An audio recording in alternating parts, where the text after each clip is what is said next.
A regular meeting of the City Council was held in person on Thursday, June 11th, 2026, at 7 p.m. for the purpose of transacting any and all business. Notice of this meeting was posted on June 9th, 2026, at 4:41 p.m. This meeting is being recorded and is live on SATV and Zoom unless technological issues interrupt the transmission.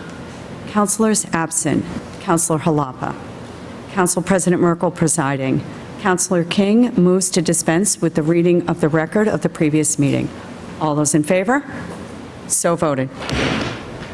I now request that everyone who is able to please rise to recite the Pledge of Allegiance, led by Councilor Prosnewski. Pledge allegiance to the flag of the United States of America, to the republic for which it stands, one nation, under God, indivisible, with liberty and justice for all.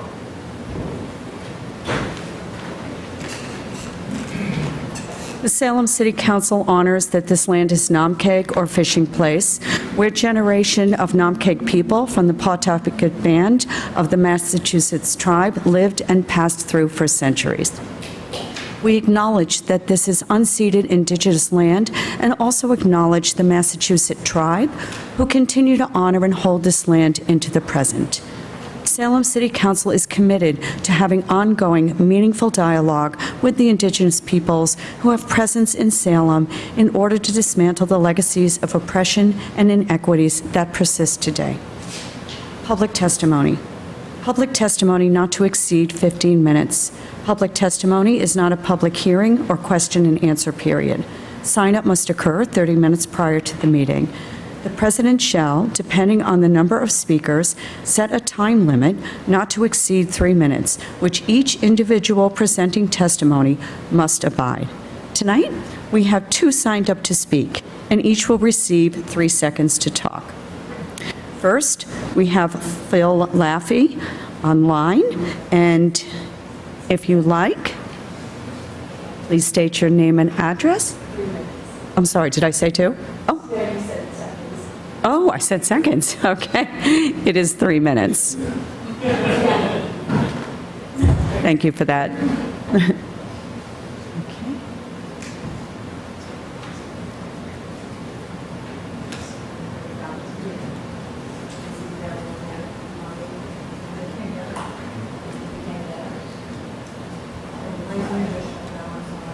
Mr. Laffey, we're still looking for you online.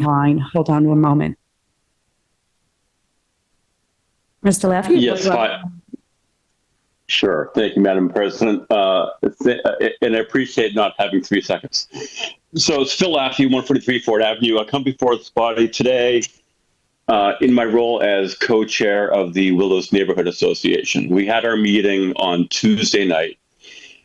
We were given notification by Councilor Tarowski about a matter before the body tonight of a fire lane on the corner of Sutton and Beach.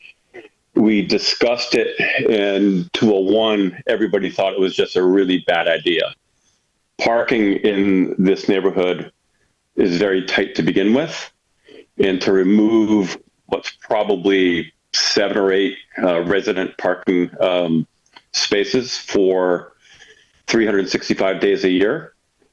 In the event that an emergency happens for the evacuation route through the Willows, where that stone ballard was removed by the beach, everybody thinks it's a bad idea.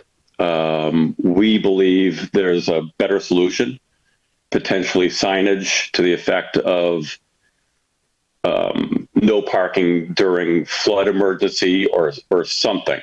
But to take away the residents' parking for an entire year for an event that may happen maybe once a year, hopefully never, we think is pretty obnoxious.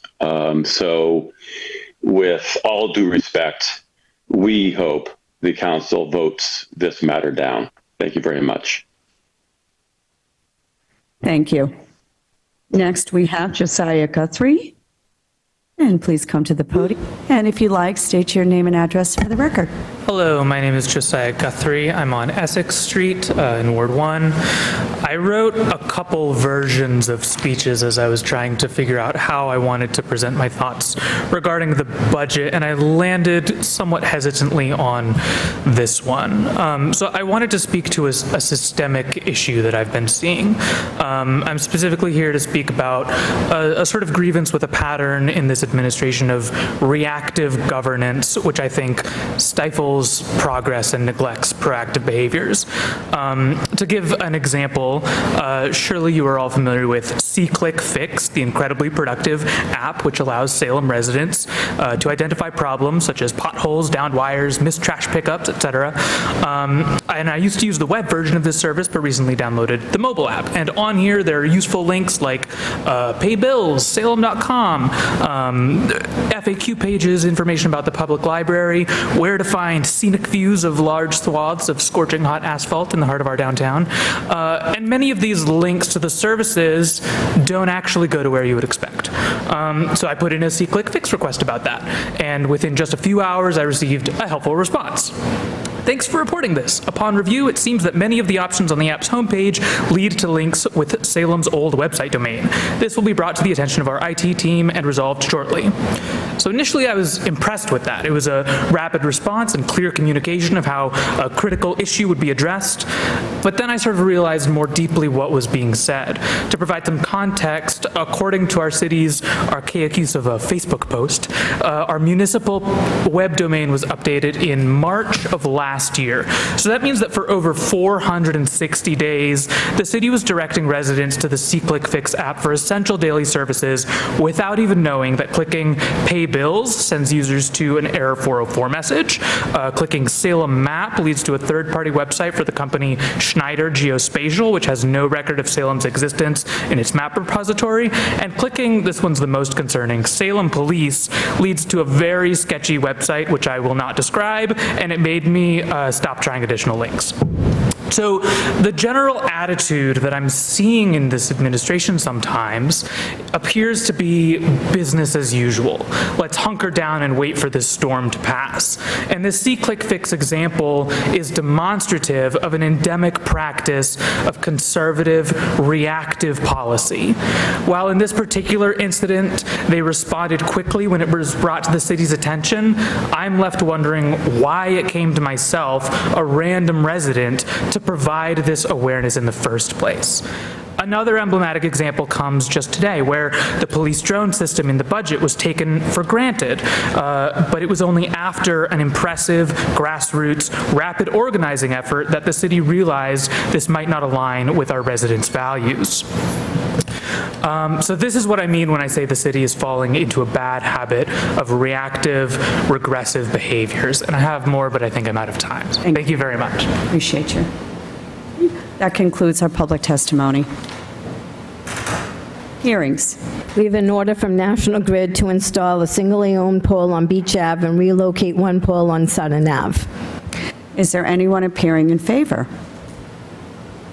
And please state your name and address for the record.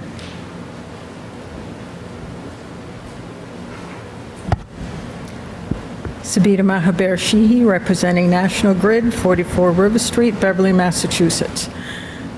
This is to provide another way around, we're reconductoring that area, and we cannot go down Sutton Street with our primary, so this is another avenue to get load relief in that area. Thank you. Is there anyone else appearing in favor, in person or online? Yes, please come to the podium and state your name and address for the record. My name is Francis Charles. I live at 4 Beach Ave, and these two poles would go on my property, and we have no problem with them going up, and would just love it if the poles didn't have streetlights on them, because it's a really well-lit corner already with a lot of porch lights, and so we really don't need any more streetlights, and would really appreciate that when you plant them in the little strip of grass there. So, no problem. Thanks. Thank you. Anyone else appearing in favor in person or online? No? Is there anyone appearing in opposition? Seeing none, do any of the councilors have questions or comments? Yes, Councilor Tarowski.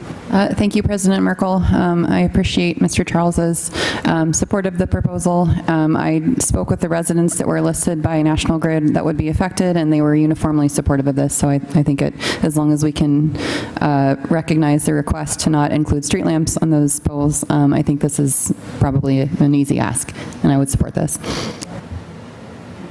So I would like to add the condition that we not place streetlights on the utility poles. Thank you. Is there anyone else, any other councilors with questions or comments? Seeing none, Councilor Tarowski. I move to close the public hearing. All in favor of closing the public hearing? It is so voted.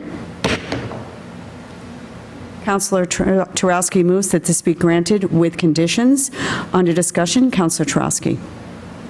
No discussion. No further discussion. Any other further discussion? Seeing none, on Councilor Tarowski's motion that these National Grid poles be granted with conditions, all those in favor? All those opposed? The matter carries. Thank you. Thank you. Appointments and reappointments. We have held from the last meeting the mayor's appointment of Victor Hernandez, 72 Flint Street, to the Beautification Committee with a term to expire on May 28, 2029. Councilor Tarowski. Thank you, President Merkel. I move for confirmation by roll call vote. Councilor Tarowski moves that this appointment be confirmed by roll call vote. Under discussion, Councilor Tarowski. Thank you, President Merkel. Very grateful to Mr. Hernandez for his willingness to serve the city. He is a graduate of Notre Dame and Northeastern University, and I believe he works in software engineering. And we're really fortunate to have him willing to serve. Thank you so much.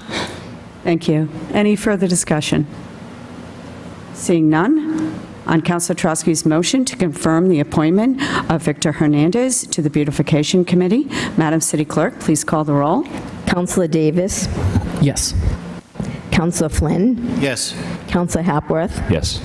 Councilor King. Yes. Councilor Prosnewski. Yes. Councilor Smith. Yes. Councilor Sidoriak. Yes. Councilor Tarowski. Yes.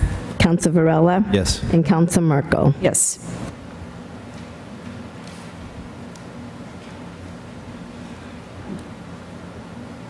We have 10 members voting. We have 10 in the affirmative, none in the negative. The matter carries. Councilor Tarowski. Thank you, President Merkel. I move for suspension of the rules to allow Mr. Hernandez to speak. Councilor Tarowski moves suspension of the rules, and seeing no objection, would Victor Hernandez like to speak? And I believe he might be on Zoom.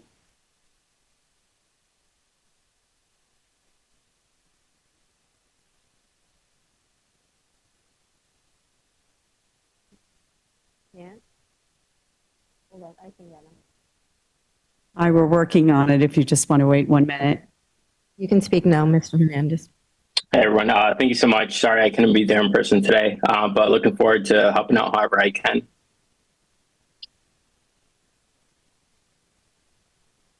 Thank you.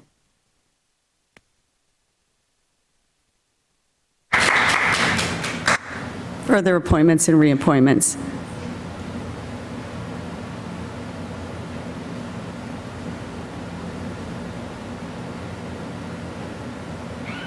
We have the mayor's appointment of Brittany Dove as the Assistant City Treasurer with a term to expire January 31st, 2029. Councilor King? Thank you, President Merkel. I move that this be held under the rules. Councilor King moves that this be held under the rules. All those in favor? All those opposed? The matter carries. Further appointments and reappointments. We have the mayor's appointment of Crystal Brown to the Affordable Housing Trust Fund Board with a term to expire January 22nd, 2028. Councilor King? Thank you, President Merkel. I move that this be held under the rules. Councilor King moves that this be held under the rules. All those in favor? All those opposed? The matter carries. Further appointments and reappointments. We have the mayor's appointment of Jessica Crisimano to the Salem Cultural Council with a term to expire September 25th, 2028. This is for informational purposes only. Councillor Flynn. Thank you, President Merkel. I move that this is received and filed. Councillor Flynn moves that this be received and filed. All those in favor? All those opposed? The matter carries. Communications from the mayor. We have an order that the sum of $75,000 is hereby appropriated from the retained earnings water sewer fund account to the following account listed below for the costs associated with emergency water main repair services in the Danvers River. Councillor Davis. Thank you, President Merkel. I move for suspension of the rules. Councillor Davis moves for suspension of the rules. Seeing no objection, Councillor Davis. Thank you, President Merkel. I move for adoption. Councillor Davis moves for adoption. Under discussion, Councillor Davis. Thank you. So this transfer is necessary to fund the costs associated with emergency water main repair services in the Danvers River, Kernwood area that occurred in early May. Thank you. Any further discussion? Seeing none. On Councillor Davis's motion to approve the $75,000 appropriation to cover costs associated with the water main repairs, all those in favor? All those opposed? The matter carries. Further communications from the mayor. We have an order that the sum of $11,000 be hereby appropriated from the Witch House Receipts Reserve for Appropriation account and transferred to the following general fund revenue account below in support activations in Old Town Hall for Salem's 400th anniversary. Councillor Davis. Thank you, President Merkel. I move for suspension of the rules. Councillor Davis moves for suspension of the rules. Seeing no objection, Councillor Davis. Thank you, President. I move for adoption. Councillor Davis moves for adoption. Under discussion, Councillor Davis. Thank you, President Merkel. So this revenue is to support activations in Old Town Hall to celebrate Salem's quadricentennial. Thank you. Any further discussion? Seeing none, on Councillor Davis's motion to approve the $11,000 appropriation for the Witch House Receipts Reserve account to support Salem 400 events at Old Town Hall. All those in favor? All those opposed? The matter carries. Further communications from the mayor. We have an order that the sum of $11,000 is hereby appropriated from the general fund balance reserved for free cash to the Salem's 400th anniversary revolving fund to support activations in Old Town Hall for Salem's 400th anniversary. Councillor Davis. Thank you, President Merkel. I move for suspension of the rules. Councillor Davis moves for suspension of the rules. Seeing no objection, Councillor Davis. Thank you. I move for adoption. Councillor Davis moves for adoption. Under discussion, Councillor Davis. Thank you, President Merkel. This is for the same purpose, just coming from a different fund. Thank you. Any further discussion? Seeing none, on Councillor Davis's motion to approve the $11,000 appropriation for the general fund balance reserved for free cash in the amount of $11,000 to support Salem 400 events at Old Town Hall. All those in favor? All those opposed? The matter carries. Further communications from the mayor. We have the sum of $6,000 is hereby transferred as listed below from workers' comp to dental insurance. Councillor Davis. Thank you, President Merkel. I move for suspension of the rules. Councillor Davis moves for suspension of the rules. Seeing no objection, Councillor Davis. Thank you. I move for adoption. Councillor Davis moves for adoption. Under discussion, Councillor Davis. Thank you, President Merkel. So this appropriation is necessary to cover the city's June 2026 invoice with Altus Dental. Any further discussion? Seeing none, on Councillor Davis' motion to approve the workers' comp transfer of $6,000. All those in favor? All those opposed? The matter carries. Further communications from the mayor. We have an order that the sum of $1,770 be approved within the Retirement Stabilization Fund Vacation Sick Leave Buyback account to be expended for the contractual buyback for a Public Service Department employee. Councillor Davis. Thank you, President Merkel. I move for suspension of the rules. Councillor Davis moves for suspension of the rules. Seeing no objection, Councillor Davis. Thank you. I move for adoption. Councillor Davis moves for adoption. Under discussion. Thank you, President Merkel. So these are contractual obligations. This appropriation is necessary to fund the retirement buybacks for an employee in the Public Services Department, and we thank them for their work. Thank you. Any further discussion? Seeing none, on Councillor Davis' motion to approve this retirement vacation sick leave buyback. All those in favor? All those opposed? The matter carries. Mayor's informational page. With the mayor submitting a letter relative to the Jefferson Avenue Corridor Plan requesting a committee of the whole meeting to present the findings of the work done to date from the Planning and Community Development Department. Councilor Sidoriak. Thank you, President Merkel. I move to refer to the Committee of the Whole. Councilor Sidoriak moves to refer this to the Committee of the Whole. Under discussion, Councilor Sidoriak. Thank you, President Merkel. This is a study that has been going on. It's been going on for a while. I just want to share my appreciation to the Planning Board, their partners with the MAPC, and then all of the public that has participated in it. The Jefferson Ave corridor has a lot of great people there. It's a great neighborhood, but there's still also a lot of potential to tap into, especially with the South Salem commuter rail stop being planned for the future. And I think the study and the purpose of this is for the planning board to come to us and explain their findings and all the public engagement that they've received, which is a lot, to be able to show how we can tap into that potential and activate it. And they have intentions in the fall of submitting an ordinance that would get that plan moving forward. And so they want our input into it. And so I'm looking forward to hearing everyone's insight and how we can make sure it is the best ordinance that we can have to ensure that the Jefferson Ave corridor meets its fullest potential. Thank you. Thank you. Any further discussion? Seeing none, on Councilor Sidoriak's motion to refer to the Committee of the Whole a presentation of the Jefferson Avenue Corridor Plan. All those in favor? All those opposed? The matter carries. Motions, orders, and resolutions. Councilor Turowski. Thank you, President Merkel.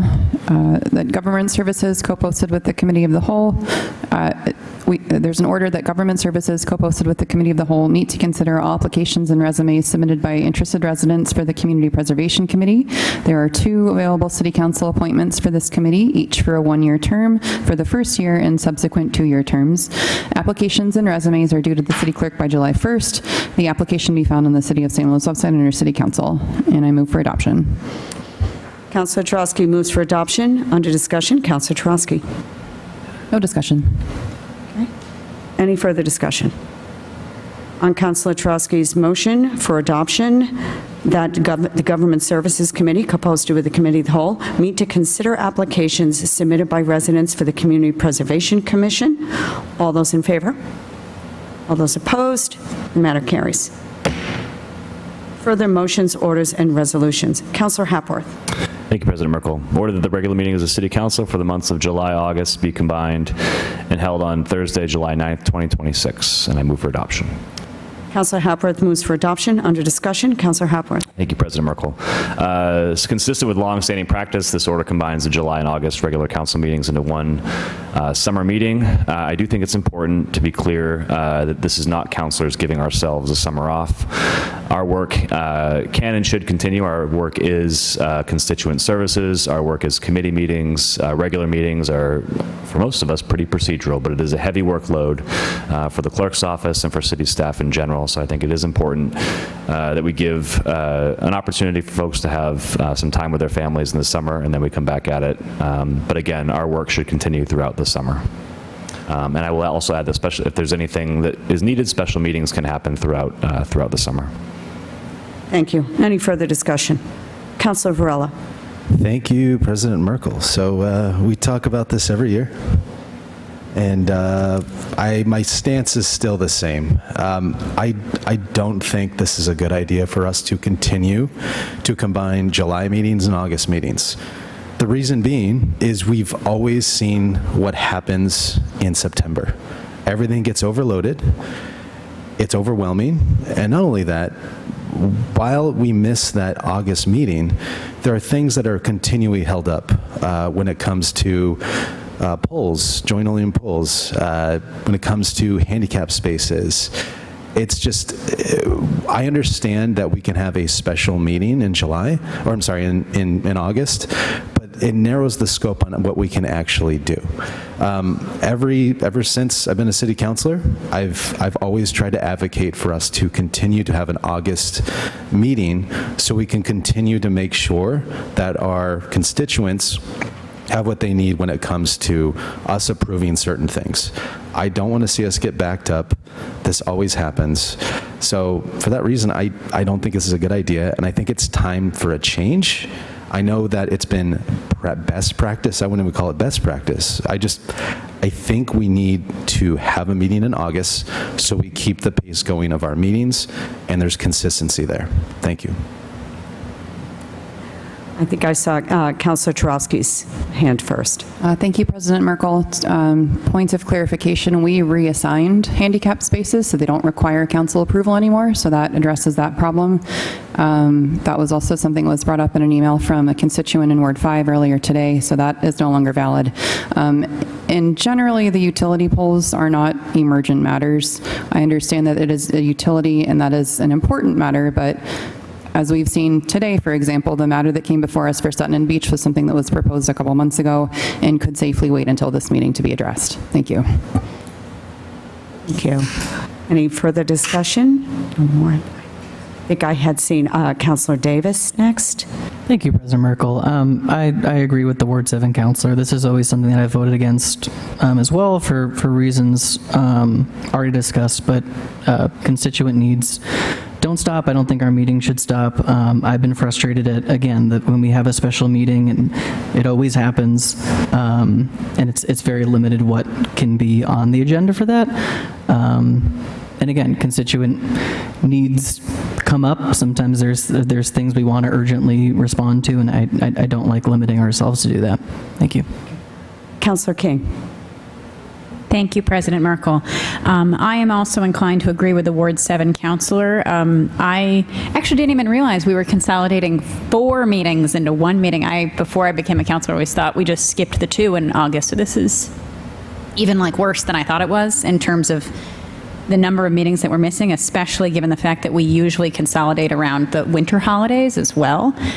So we only get, in a regular year, if we met every single time a year, we only get 24 meetings. This cuts us down to 20 meetings a year, basically, on an average year, which is, I don't know, if I ran a team that had that type of decrease in productivity, I would be pretty mad. I will say in terms of, yes, we did. I also made the note about the handicap spots being taken out of our control, which is awesome. I will note block parties are still under our control, and the best time for block parties is the summer.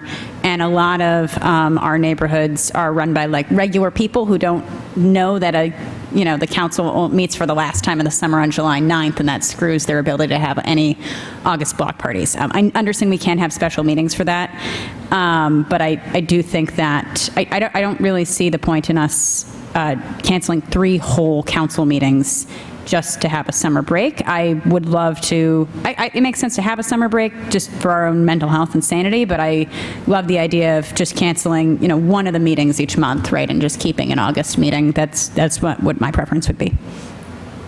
Thank you. Councilor Hapworth. Thank you, President Merkel. I just want to, I've been serving on the council this is my 7th year. I have never felt overwhelmed in September. I think that, yes, it's a bigger meeting. I don't think it's too much for any of us to handle. But I do think that a regular meeting is a work burden on all city staff, including our clerk's office. So we have frequently called special meetings in the summer because we have things that need to get out there. A special meeting is a very, very different thing than a regular meeting. A special meeting is for typically very specific purposes. A regular meeting opens the floodgates for anything that wants to be submitted, which requires us to have a full staff on hand in the clerk's office. The clerk's office does work hard throughout the entire year, specifically with elections and with what we all do on the council. We do need a chunk of time so that they can be with their families.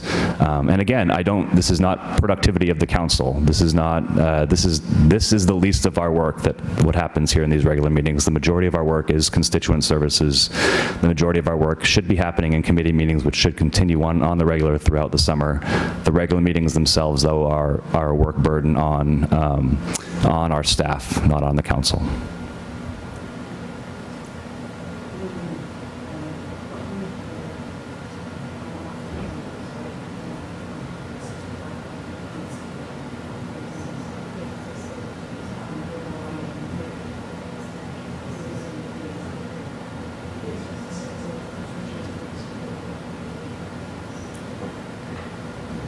Before we continue, I do want to offer a point of clarity for block parties and permits of that nature, that they can be done via email.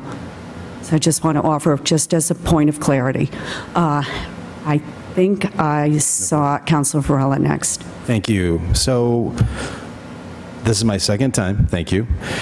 So I want to kind of bring this back, a little point of order here. So we did change this last year. In our rules, in Section 272 of regular meetings, it clearly states that regular meetings of the City Council shall be held at 7 p.m.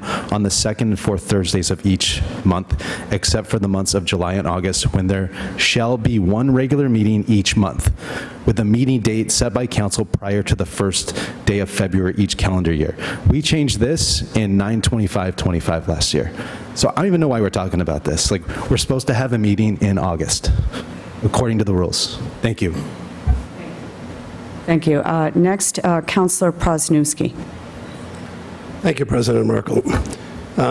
Like Councilor Hapworth, this is my 7th year on the council, and I'm in agreement that I don't think our September meetings that we're so overwhelmed. They, like said, they may be busy. We're not overwhelmed. We continue working during the summertime as councilors, listening to our constituents and taking the calls and doing what we always do. We try to get things fixed. That always doesn't require that we have a council meeting. My concern about this is the fact that I look at this council meeting as more like a Broadway stage play where we're the actors on stage, but behind the scenes, we've got a huge crew that supports us, an orchestra, the whole stage crew, everybody behind us. Those people deserve a little bit of a time off, and August is a time when they can schedule all of their vacations to be able to do that. There is a provision that says that if we need to hold a meeting, we can hold a meeting, and that's, if we need to, we will. But we continue to keep working all during the summertime. It doesn't have to be council that has to do this. I think our backup people, the people that work for us behind the scenes, and there's a lot more of them than there are here right now, that are going to be inconvenienced. So for that reason, I agree with Councilor Hapworth. Thank you. Thank you. Councilor Smith. Thank you, Council President. I'm inclined to agree with the Ward 7 councilor that we should meet, but when I look back at previous years, we've always held this August meeting. We've added it later. I would love some clarity from councilors who've been on this before the prior years to explain to me. So it was a special meeting. That's what it's listed as on the website. When you go to the agenda, it says regular meeting as the agenda, and it's filled with all the normal stuff we take up. And so I'm just wondering, is there actually a difference in what we can and can't do? I've been told there is, but what I'm seeing here is that it's pretty much the same kind of stuff. So what are we actually missing? If we don't do handicap parking, if we don't do, block parties can be done on the side, what are we actually missing? I would love to hear that. In terms of, I do want to respond to this about the rules about Section 2272. We have to meet in July and August for one regular meeting. It is very clear there. What we are discussing right now is taking that one meeting and combining it into one. Two meetings and taking it and combining it into one. There are rules, we get to change them. And so that's what we're trying to do here. So this would be within the rules, but that's why we have to have this discussion, and that's why Councilor Hapworth brought it forward. So I do really think we should be meeting in August. I do, and I understand this election season is going to be busy. I want to know what the difference is that we lose with a special meeting, because I'm almost positive that we're going to end up having to have one anyway. And is there some extra burden that's put on the clerk's office? Is there some extra burden that's put on us as councilors? I would love to hear that. It is something that I really should have asked prior to this meeting, but it just kind of came up as we've been discussing. Thank you. Councilor Turoski. Thank you, President Merkel. To answer the Ward 2 councilor's question, there's a special election or a preliminary election at the beginning of September that's going to require a lot of work from the clerk's office. And to President Merkel's point earlier, not only is there a process for block parties, we have recently done that at the request of the Chestnut Street residents. And we did that successfully. It took 5 people showing up to sign a piece of paper, not 11 councilors and supporting staff orchestrating an evening together. Thank you. Councilor King. Thank you, President Merkel. First of all, can I move for this to be a roll call vote? Do I see 3 hands? So moved. Thank you. And then I'll just, through you to the Ward 2 counselor, I guess I'm also curious about that question of if we always end up having a special meeting, then what is the downside of just scheduling a meeting? And I'll say from my own perspective, as someone who has a busy schedule as well, we all have busy schedules, the upside of actually having a regularly scheduled meeting instead of a special meeting is I can actually, I personally, and the rest of us can then plan that date ahead of time. I don't know about you all, but I have the council meetings in my calendar for years in advance. It's a never-ending calendar invite that started well before I was a counselor, so I can plan around it. Whereas a special meeting, it's a lot more likely that people are going to have to miss it and they can't plan around it. We every time we try to schedule a one-off committee of the whole meeting, you run into issues like that, right? Because it's not a set time. So that, to me, sounds like we always have the meeting anyway. Sounds like the agendas are pretty similar if we have the meeting. The upside of keeping it as a regular scheduled meeting is that people actually know when it's going to happen. That's all. Thank you. Okay, any further discussion? I think you're at 2. I think you had 2. You want to make the... And I apologize. I want to Hold answer on. the question, that's all.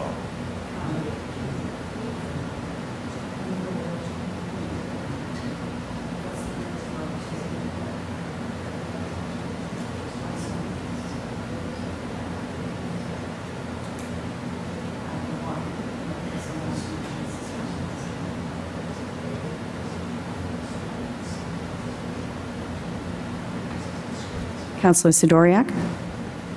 It looks like there's some questions that need to be answered here and maybe some additional conversation. So I would like to put a motion to suspend the rules. To continue the conversation. Continue the conversation. Yes. We have a motion to suspend the rules to allow continued dialogue with the councilors. All those in favor? No. Okay. All those opposed? Okay. The matter carries. Councilor Hapworth. Sorry, just a point of order. I think that the vote should have been, we have a motion to suspend the rules. Does anyone, and then we would wait for a potential objection to suspend the rules. Okay. Object. Thank you for the clarity. Okay, we have an objection. So the matter does not, it does not carry. Councilor Sidoriak. This is my second one. I believe it's just your second one. I'm trying to keep track up here. Thank you, President Merkel.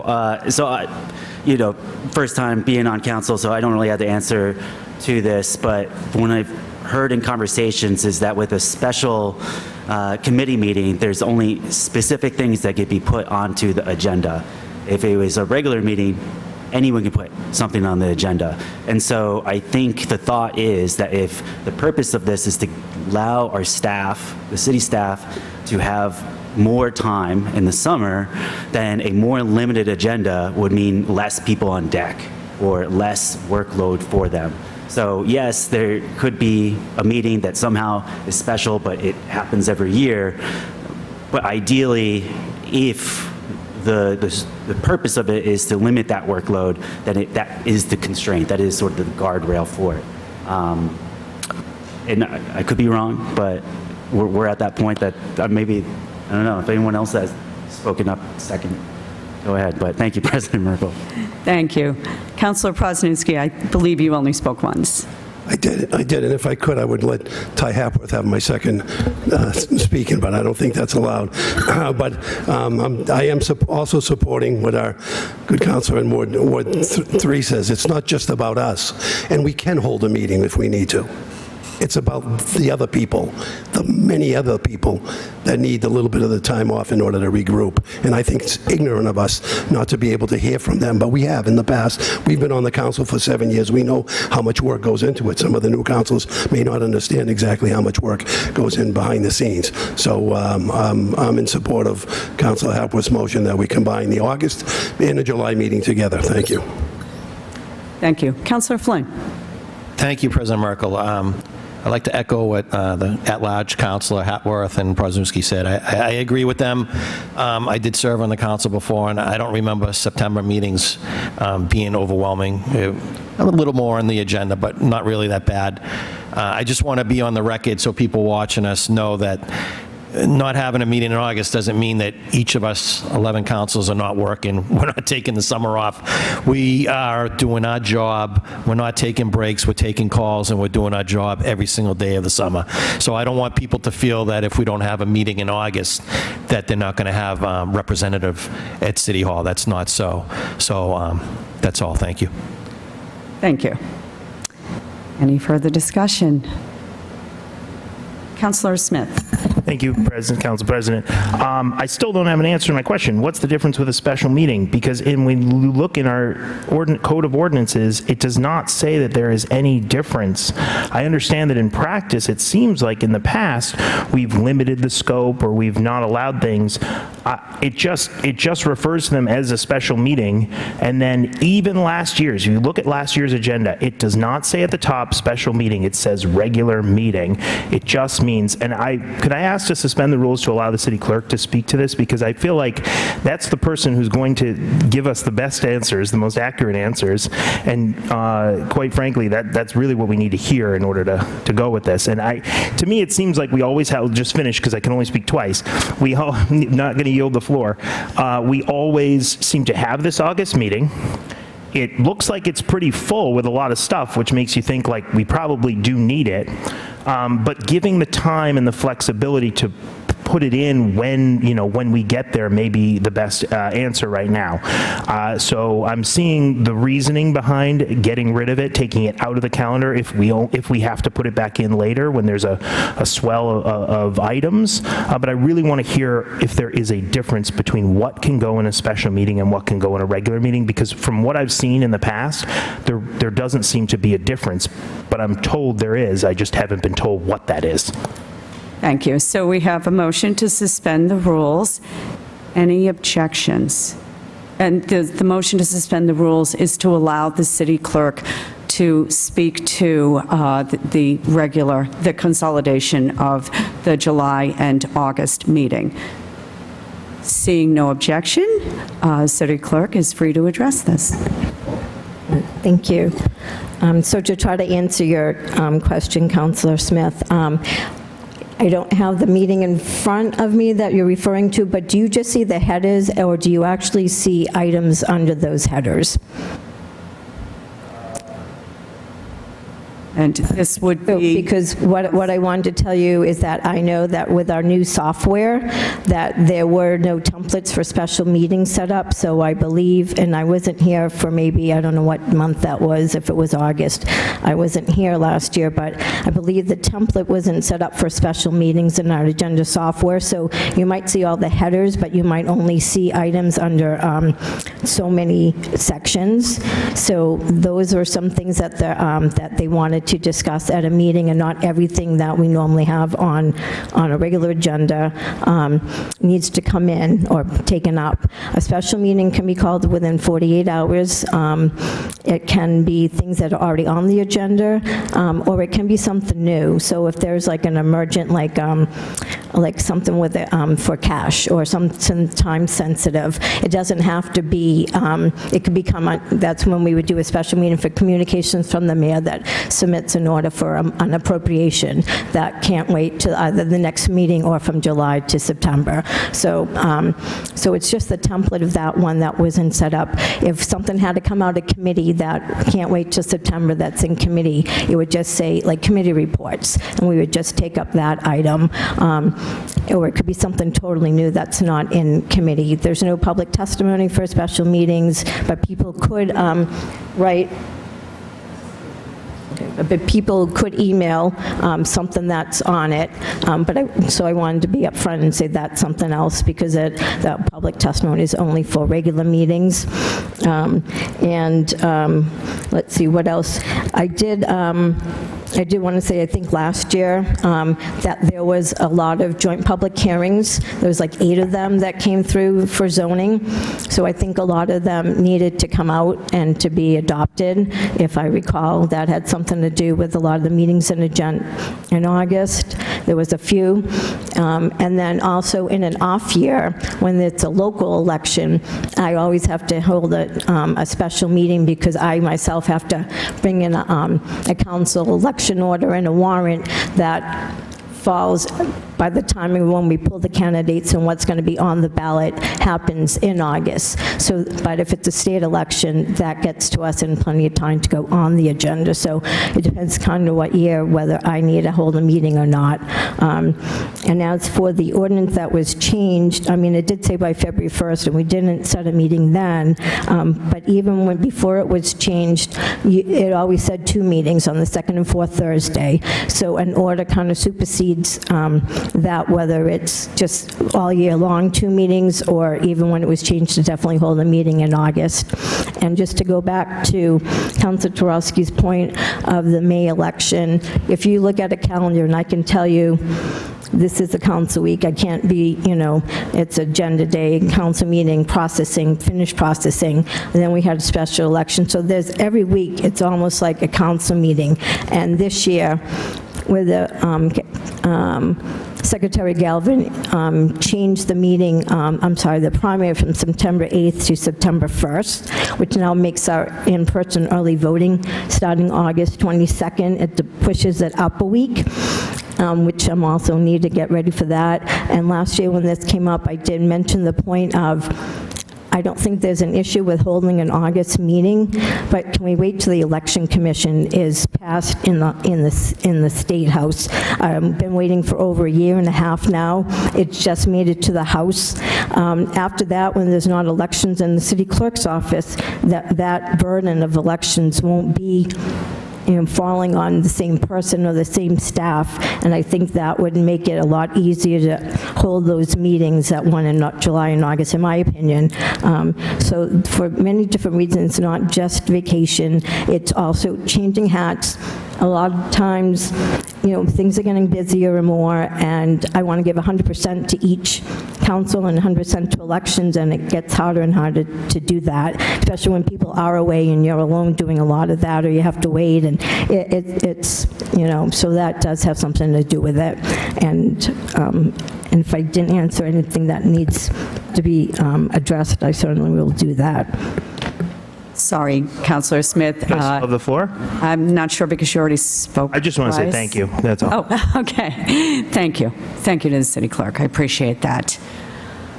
I'm not sure who could be left, but is there any further discussion? Okay. Seeing none, Madam City Clerk, please call the roll. Let me just make that roll call out, please.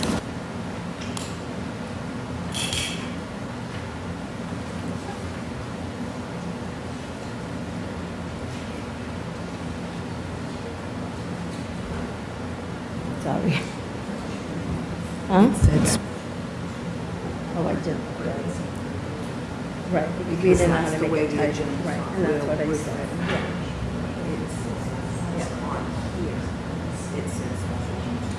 Special meeting. Yeah. Sorry about that.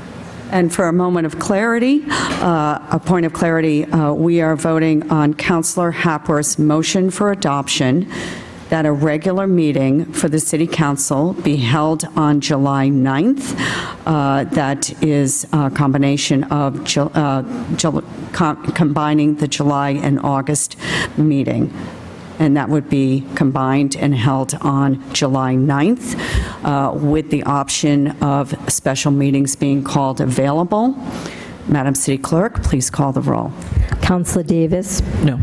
Councilor Flynn? Yes. Councilor Hapworth? Yes. Councilor King? No. Councilor Prosnewski? Yes. Councilor Smith? Yes. Councilor Sidoriak? Yes. Councilor Turowski? Yes. Councilor Varela? No. And Councilor Merkel? Yes.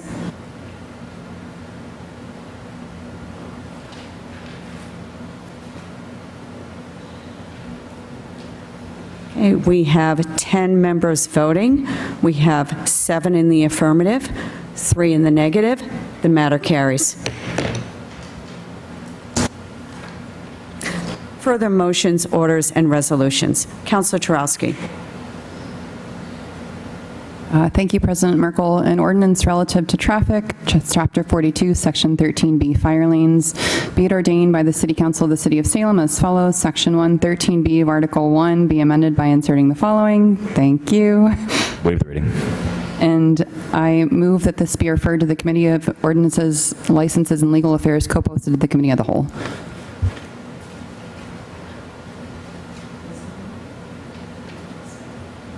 Councilor Trotsky moves for this to be referred to the Committee on Ordinances, License, and Legal Affairs, co-posted with the Committee of the Whole. Under discussion, Councilor Trotsky. Thank you, President Merkel. This ordinance is to address a problem area that was originally identified in 2022.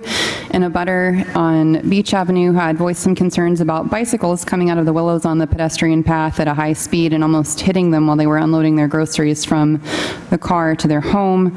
It sat dormant for a couple years, but when we had the flood, when the Columbus Avenue seawall failed back in 2024, when the road was flooded, emergency vehicles were unable to access the willows to both extinguish a small house fire and also to help with pumping out basements before the roadway was cleared. So the response to that was to designate an emergency access route through the willows, with the exit point to that route being at the corner of Beach and Sutton Avenue, which is an active intersection, although it's a closed intersection, so it's just 2 streets, 2 approaches. The stone bollards from the pedestrian pathway were removed to allow vehicle access.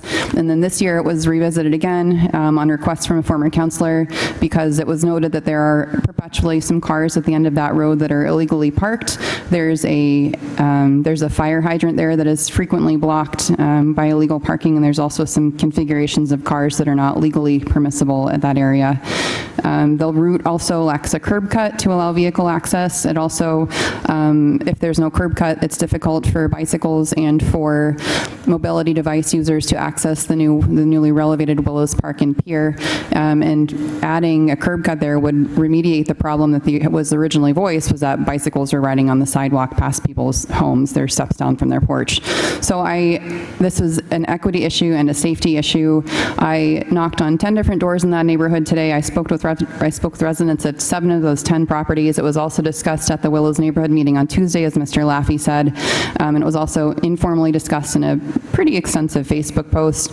And the residents were most concerned with the loss of 2 to 3 legal parking spaces. It is not 7 to 8 legal parking spaces. The problem is that the vehicles that are parked there are smushed in. It's 4 or 5 cars that are parked where 2 cars should be. So that's problem 1. There were also concerns about the ability of fire apparatuses to fit on the emergency access path. There were questions about the responsibility for who would maintain access on the path during winter weather events. There were 2 houses on the end of Beach Avenue who have long-term residents who are older and appreciate being able to park near their homes, and they don't expect the trips between their cars and their homes to become easier as they age in place. Some proposed solutions from the neighbors included looking at alternate access via Island Avenue, or installing some signage to indicate no parking during emergency events. And my comment on that is you can't really predict emergency events because they're emergencies, and it's also difficult to write an ordinance that allows us to code for flood events as emergencies. We have snow parking but not flooding. And it's also just really residents from 2 properties that park there. So I think installing signs for 2 properties is kind of overkill, because you could just ask people to move their cars. I appreciate the potential that this could cause difficulties for the abutters if it's passed, but we're also looking at weighing the public safety of many for what is unfortunately a convenience issue. I am willing to discuss alternatives in committee. The Transportation Department has offered some solutions like marking spots in the roadway. If it's an area that we could put some handicap spots in if they're warranted, that's another solution. Further down, if the neighbors or the household members could prioritize prioritize use for the abutters who need the close parking the most and park the other vehicles a little further away. We need to remember that resident parking is intended to provide parking in your neighborhood and not to guarantee parking in front of a home, unfortunately. And at the end of the day, this is a public street, it's an active intersection, and there is no parking ordinance that allows you to establish a private parking lot, which is what we have, on a public right-of-way. So there's currently letters of support in here from the Transportation Department and the Police Department. There's email support from the Fire Chief, but I'd like to see a written letter from him as well, and also I'd like the folks from Parks and Rec to weigh in. So hopefully we can get this to a committee meeting where those folks can provide their input and their support of this, and we can hear a little bit more from the neighbors, and that's the reason I would like this to go to committee. Thank you. Thank you. Any further discussion? Seeing none, on Councilor Torowski's motion to send to the Ordinances, License, and Legal Affairs Committee, co-posted with the Committee of the Whole, fire lanes on Beach Ave and Sutton Ave. All those in favor? All those opposed? The matter carries. Are there any additional motions, orders, and resolutions? Seeing none. Committee reports. Councilor Varela. Thank you, President Merkel. City of Salem and City Council, June 11, 2026. Committee on Ordinances, Licenses, and Legal Affairs, co-posted with the Committee of the Whole, to whom was referred the matter of an ordinance relative to trash fees. Solid Waste Management has considered said matter and would recommend adoption for first passage. On acceptance of the report, all those in favor? All those opposed? So voted. On adoption of the recommendation, under discussion, Councilor Varela. Thank you, President Merkel. So we had a very lively meeting a few hours ago, or an hour ago. So when it comes to the changes on solid waste management, we're seeing a residential factor of raising by $1.04. And for certain commercial establishments, we're seeing a increase of $1.49.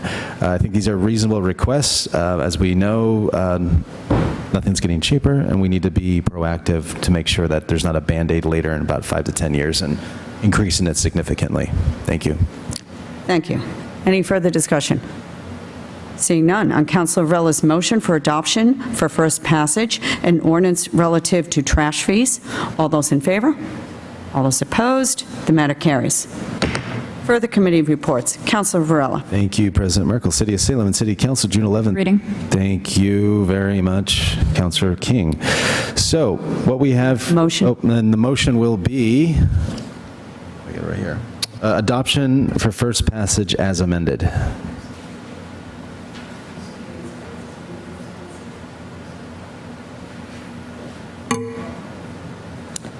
First passage. Yeah. Okay. Thank you. On the acceptance of the report, all those in favor? All those opposed? So voted. On Councilor Varela's motion for adoption as amended for first passage, under discussion, Councilor Varela. Thank you, President Merkel. So what we have here is we have the residential 100 cubic feet for water rates. The old ordinance is $4.82. That's being raised to $5.26. The non-residential per cubic 100 feet is going from $6.53 to $7.11. Where the amendment is, under Section 2, Chapter 46, Section 66, we have the minimum rate for residential water meter for each quarter. In this proposed document, it said $44 per 1,000 cubic feet effective July 2026. Before the meeting, just doing my diligence, I looked at the Muni Code, and what the rate is right now is $48.20. So this seems like a clerical error. What I think the city's trying to do is a 9% increase, which is pretty consistent with the residential factor. So what we discussed in committee is the rate will be going from $48.20 with a 9% increase, raising it $4.34 for a total of $52.54. So that's the amendment, 5254, from the minimum rate for residential metered. Are you making a motion? I'm making a motion that we amend to increase the minimum rate residential water for each quarter to $52.54. Do we have a second? Councilor Varela motions to amend the residential water rate to $52.54, seconded by Councilor King. Under discussion. Councilor Varela? I think we got the discussion. Thank you. Thank you. Seeing no further discussion on Councilor Varela's motion to amend the residential water rate to $52.54. All those in favor? All those opposed? The amendment carries. On adoption of the recommendation as amended, any further discussion? Okay. On Councilor Varela's motion for adoption for first passage as amended, the ordinance relative to water rates, all those in favor? All those opposed? The matter carries. Further committee reports. Councilor Varela. Thank you, President Merkel. City of Salem and City Council, June 11th. Thank you so much. All right, so what we have here is... Motion. Oh, and the motion will be adoption for first passage. Thank you. On acceptance of... Yeah. Yes, adoption for first passage. Yeah. Okay. On acceptance of the report, all those in favor? All those opposed? It is so voted. On adoption of the recommendation, under discussion, Councilor Varela. Thank you, President Merkel. Sorry about that. Just moving too quickly here. So what we have here is an ordinance relative to sewer charges. So what we have here is the residential per 100 cubic feet. The old ordinance, $8.28, being raised to $8.70. The non-residential per 100 cubic feet, up to 25,000 cubic feet per month, is going from $12.55 to $13.17. And the non-residential per 100 cubic feet for 25,000 cubic feet and greater per month is going from $16.07 to $16.87. Again, these are reasonable changes. We have to go up incrementally every year to cover costs. Thank you. Thank you. Any further discussion? Seeing none, on Councilor Varela's motion for adoption for first passage, an ordinance relative to sewer rates, all those in favor? All those opposed? The matter carries. The next agenda item we have, which is a committee report, was not taken up last night and will be taken up on June 25th. So we are now moving to our next committee report. Councilor Davis.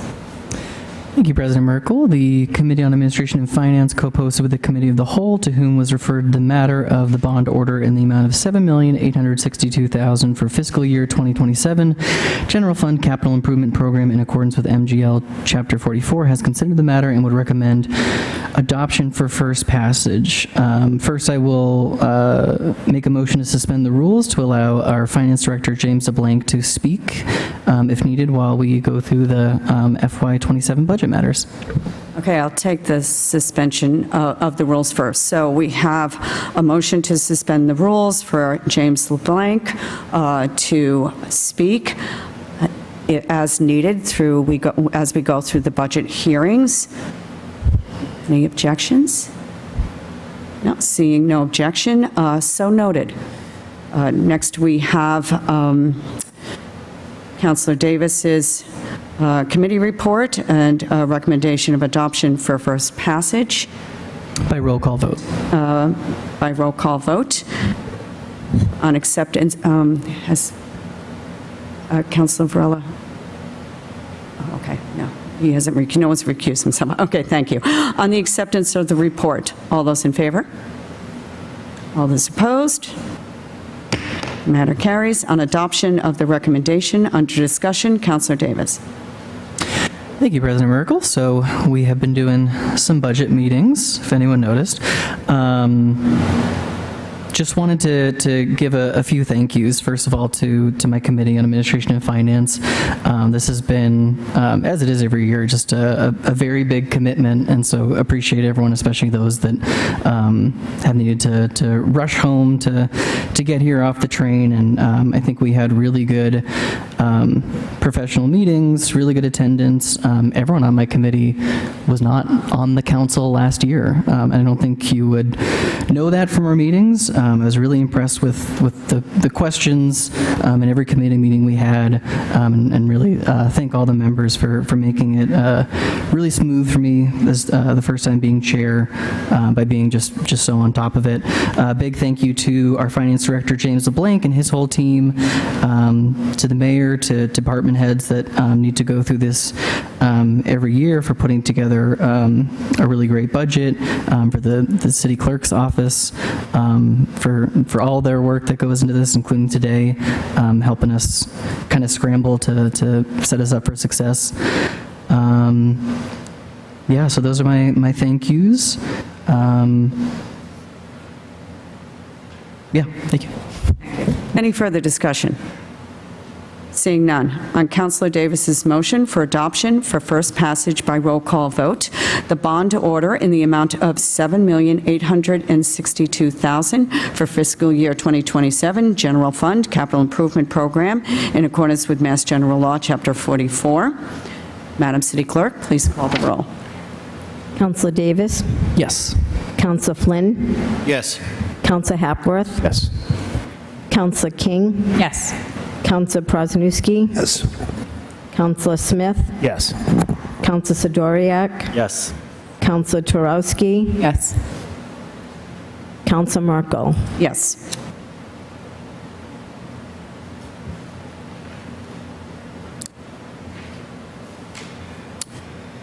We have 9 members voting. We have 9 in the affirmative, none in the negative. The matter carries. Further committee reports. Councilor Davis. Thank you, President Merkel. The Committee on Administration and Finance co-posted with the Committee of the Whole, to whom was referred the matter of the following bond order in the amount of $7,660,000 to fiscal year 2027 Water Sewer Capital Improvement Program in accordance with MGL Chapter 44, Section 7 and 8, has considered said matter and would recommend adoption for first passage by roll call vote. On acceptance of the report, all those in favor? All those opposed? So voted. On adoption of the recommendation, under discussion, Councilor Davis. No discussion. Thank you. Any further discussion? Councilor King. I just want to clarify for folks who are watching, these votes are all being taken separately because it has to do with the funding source for each vote. I just wanted to clarify that for folks who are watching at home, because it can be a little confusing about why we're taking them all separately. Thank you. Thank you. Appreciate that. Any further discussion? Seeing none, on Councilor Davis's motion for adoption for first passage by roll call vote, the bond order in the amount of $7,660,000 for fiscal year 2027 Water Sewer Capital Improvement Program in accordance with Mass General Law, Chapter 44. Madam City Clerk, please call the roll. Counselor Davis? Yes. Counselor Flynn? Yes. Counselor Hapworth? Yes. Counselor King? Yes. Counselor Prosnowski? Yes. Counselor Smith? Yes. Counselor Sidoriak? Yes. Counselor Turowski? Yes. And Counselor Merkel? Yes.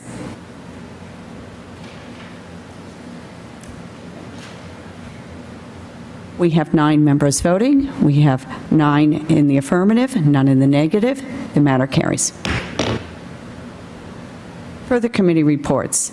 Councilor Davis. Thank you, President Merkel. The Committee on Administration and Finance co-posted with the Committee of the Whole, to whom was referred the matter of an appropriation of $5,723,314 for fiscal year 2027.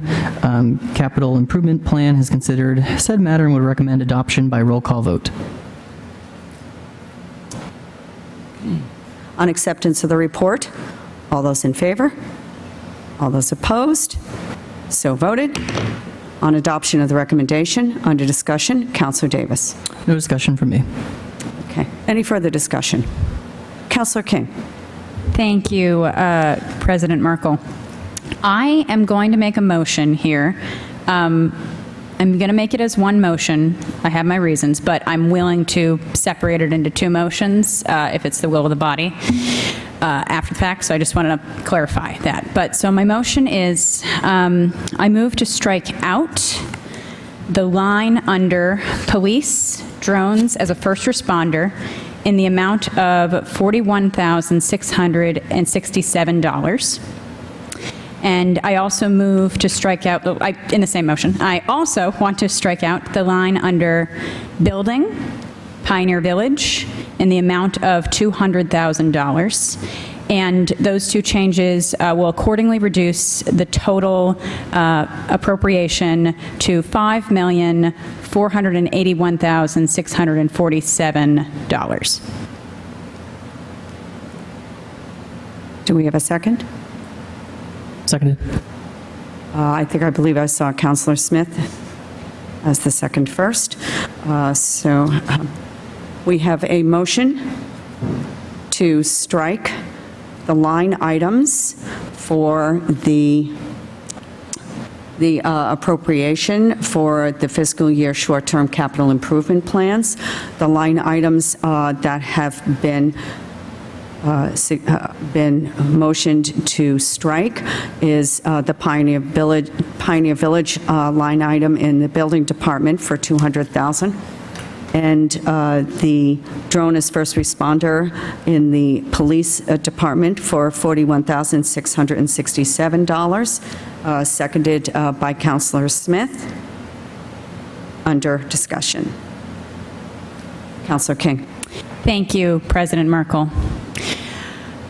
So this comes at an interesting time. My hometown city of Lynn, this past week, the city council took what I thought was a really brave vote, and they voted down the entire budget for the city of Lynn. The reason they did that is there was a group of very organized community activists as a part of Neighbor to Neighbor who worked for months to put together something called the People's Budget. They identified $1 million worth of investments in their $500 million city budget, $1 million worth of investments that focused on things that the community wanted to prioritize, things like jobs for kids, things like resources for their most at-risk people. Over the course of the entire budget season, it was very clear that that people's budget and the priorities of the community were not going to be met by the budgeting process that was happening. So the Lynn City Council took a really brave vote to vote down the city budget until their mayor could bring in something that was more reflective of the community's priorities. The reason I'm putting forward this motion is because we as a city council have the power, it's one of our core powers, we have the power to put our will onto the city budget. We historically have not made great use of this power. Last night in our final committee meeting for these budget hearings, I tried to make this motion last night basically, and it was very clear from the people in the room that no one had ever tried to do that before. So we didn't even know if we could do it. Like, we literally didn't know if we could do it, which is why I did not make the motion last night. I want to thank our city solicitor and other councilors who worked really hard this morning to figure out if this was even legally allowed. And it is. We literally have the ability to line item veto specific items from the short-term capital improvement plan. It's because of the funding source. We can't do that in every part of the budget, to be clear. But we do have that ability in this area. And I want to make sure we have serious conversations about the fact that we have that ability. People can vote their conscience on these things. And like I said, I'm happy to break these out into two items. I get that they're very different items and people have different reasons for voting one way or the other on the two items. But we need to not be afraid of having hard conversations about the budget and sometimes line item vetoing things if we don't feel like it reflects our community's priorities. Our budget priorities should reflect our community's priorities. So that is why I'm bringing that forward.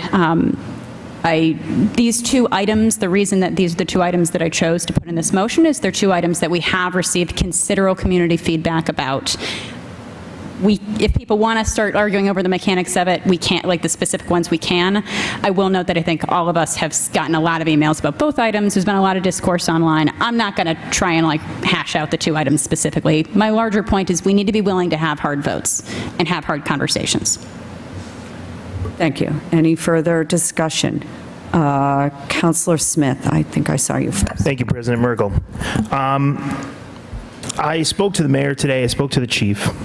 The mayor seems in support of removing the drones as first responders. as does the chief to some degree. I want to mention that. Maybe I won't say support, but they're, because these are capital improvement plans, they can bring this stuff back in a few weeks. Talk about the drones as first responders for a moment, if I can. This is something that has a grant attached. That grant would go coupled with our portion of $41,000. If we reject this now, the grant doesn't disappear. There's a timeline in there. They can bring it back, and we can have a longer discussion. Drones as first responders can get to a scene very quickly. When an officer draws a weapon blocking his body camera and we lose that video, the drone has the video. When Narcan needs to be delivered within 90 seconds instead of 5 minutes, we have that Narcan on the ground. An AED in a secluded area, a forest fire that has an ember somewhere. These are actually really, really great tools, and I want to have the discussion so people can understand how important those are. They are not spy planes. They are not looking in your bedroom window. They are actually going and helping people.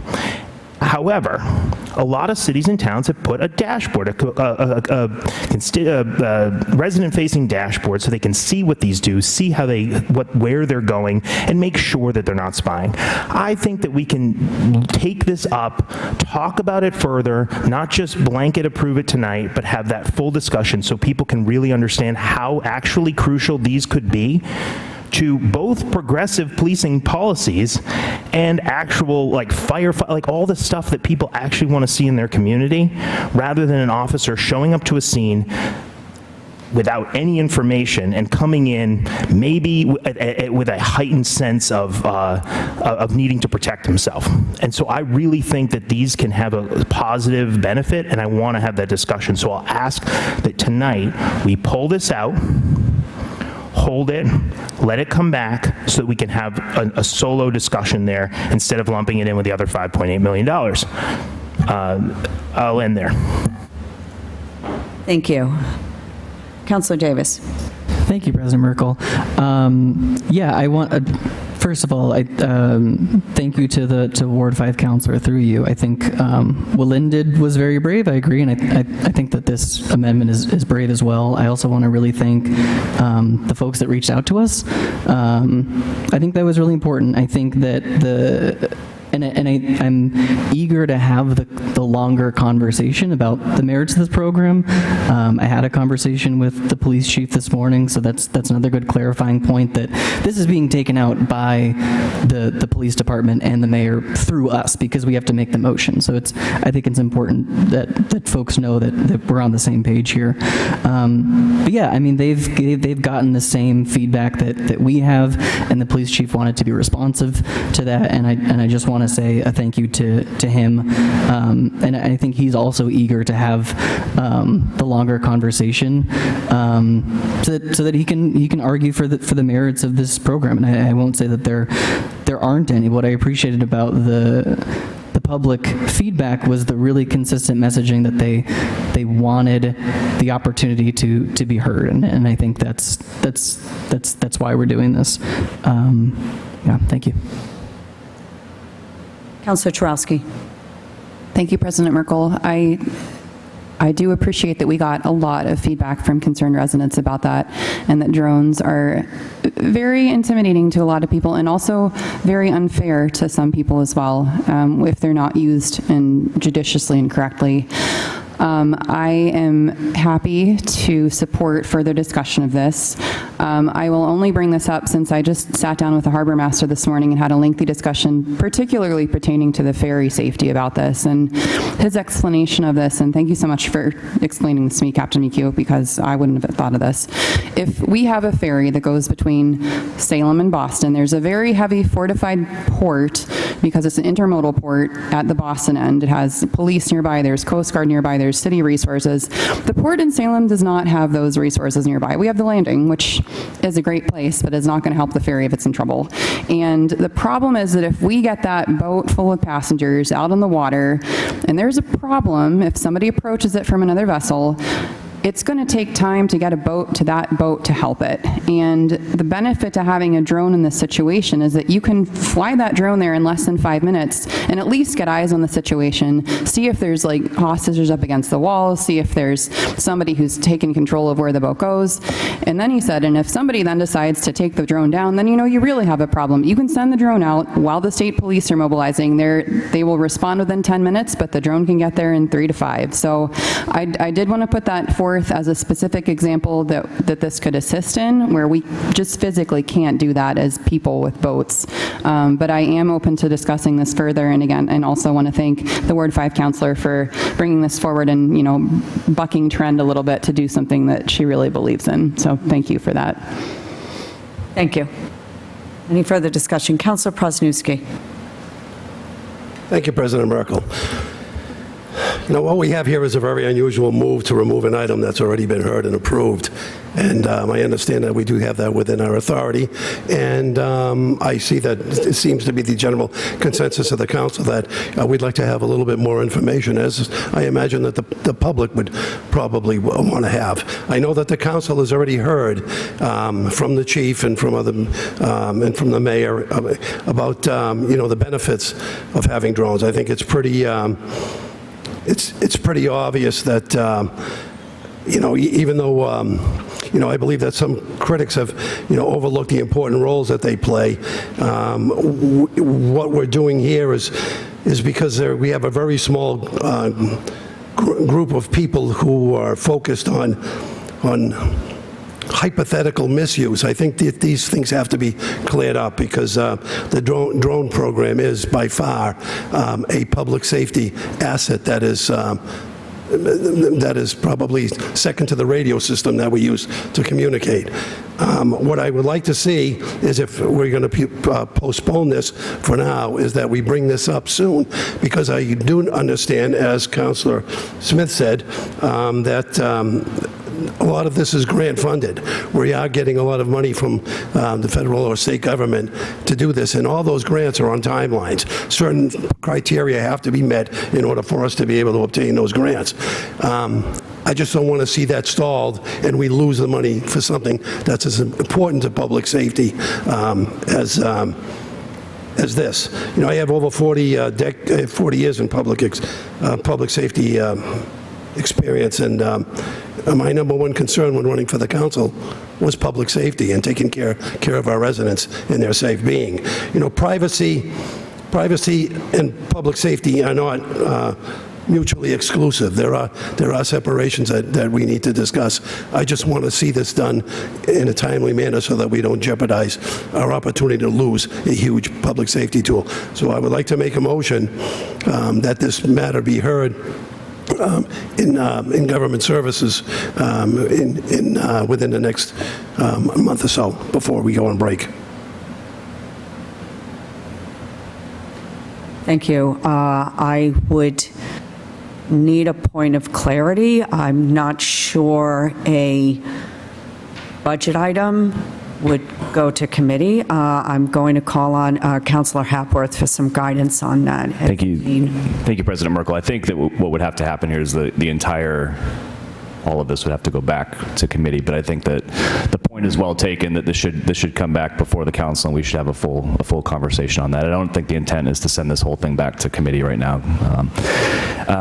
Okay, if I could here, I think that I'm going to make a motion at the end of this to split the question. I think that, as I understand it, the mayor is pulling back from the drone ask right now. And I don't know that we have an authority as a council to give the mayor things he's not asking for. So if he's not asking for this in his CIP, I do hope he'll bring it back and have a conversation with the council about guardrails around this stuff. I can't imagine this kind of thing being used in, God forbid, a school shooting situation where the roads of Salem are clogged and we have an ability to keep our kids safe or to keep our friends and relatives safe. I think there's a lot of potential good stuff in here, but I understand the concerns that folks have, especially given the current political climate. But again, the mayor is apparently not asking for this currently, and I don't think that we should give it to him if he's not asking for it. The second point is around Pioneer Village, and for sure we have gotten, the ward councilors may get it differently, but I think as an at-large councilor, maybe 10 or so emails on this, and if it's more, I apologize. But I would take the feedback of the several hundred kids that have been through these summer camp programs. I know the intention is not to pull this away from summer camp kids, but there are several hundred summer camp kids that are going through these programs and that need this space and don't need to be sharing it with a tourist attraction right now. And it's not safe to share this with a tourist attraction. It's not operationally feasible long-term to do that. I would take the feedback of the Massachusetts tribe, who we have worked for a decade to build a relationship with, who to our man on that tribal council are excited about the opportunity to be centered in the decision-making process at the new Pioneer Village in a new location, and to be part of the programming there when this was not built with them in mind. This was built with a white colonial mindset at the time, and that was across the country, but it wasn't built with Native voices centered at that time. And I would also take the feedback of the working group that worked for a very long time ago to set this course. This was never an easy conversation from the start, and it was controversial for many, many years here in Salem, but at the end of the day, seeing both sides of this, there was a feeling to put the needs of the community first. Certainly there are historic preservation needs, and there are, romantic ideas about Pioneer Village and about Hocus Pocus and whatever we want to think about that location there. There are climate resiliency needs about saving that location, not investing money in saving something that may potentially be underwater here in a few months, or I'm sorry, in a few years.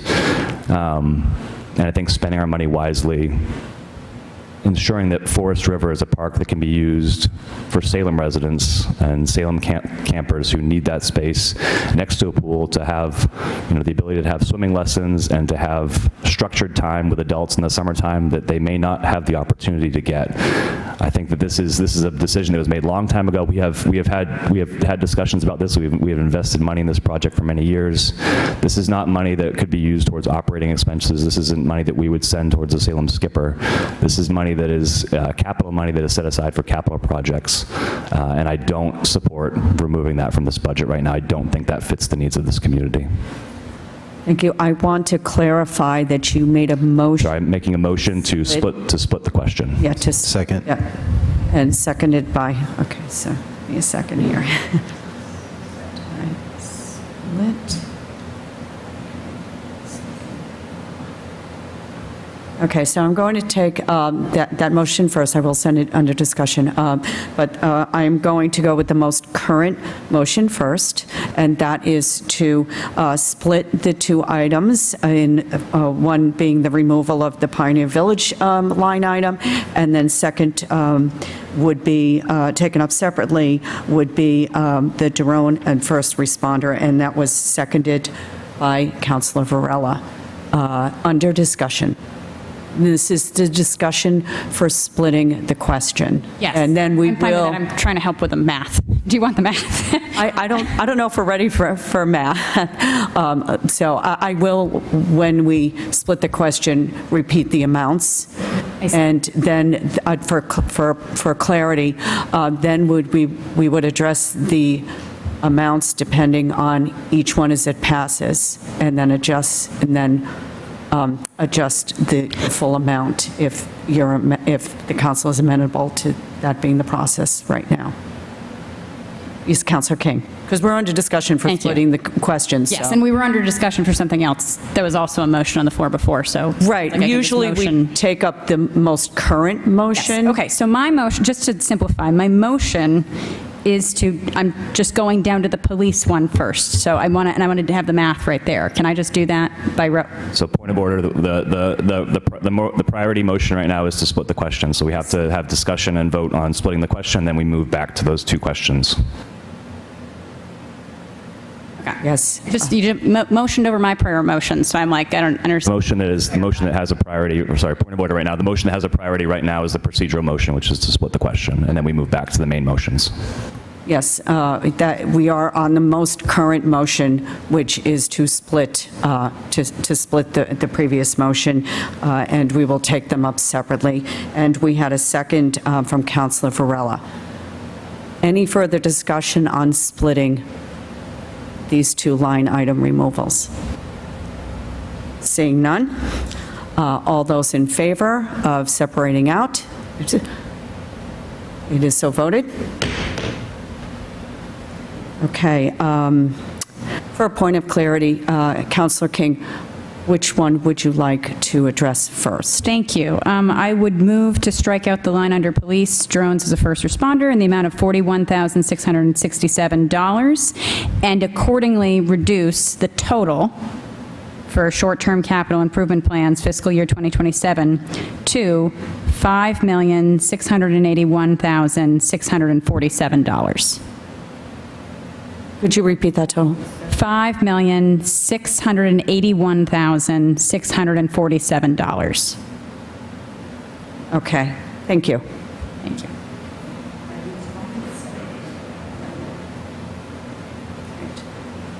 So we are continuing discussion for the motion to remove the line item of the drone as first responders in the amount of $41,667. Under discussion. I also move for roll call vote as well on that, sorry. Yeah. Do I see three hands? Seeing three hands, so moved. This will be a roll call vote. So continued under discussion for the removal of the police department drone line item.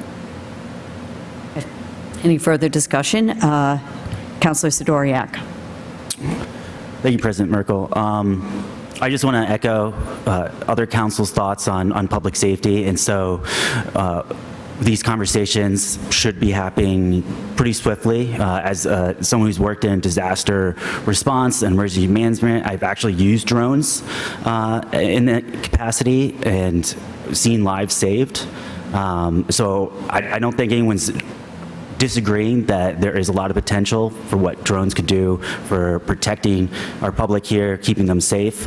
But with that being said, not utilizing those capabilities means that we lose out on that safety. So having conversations where we ensure that there are guardrails, determining what policy level it should be at, maybe it's just internal, maybe it could be an ordinance. I hope we have those conversations. But I hope that they are productive so that we can ensure that our police have all the tools that they can effectively do their jobs. Because I think our department has been pretty good about being very innovative and careful with how they use that innovation. So thank you, Chair, President. Thank you. Any further discussion? Councilor King, did I see your hand first? Thank you. I want to reiterate the point that supposedly both the Chief of Police Lucas Miller and Mayor Pingallo have both verbally given their okay to us pulling this out. I just want to reiterate that point. I will say I have not seen that anywhere in writing, which is why we're introducing it here, but apparently it has happened verbally. So I just wanted to add that, and I will note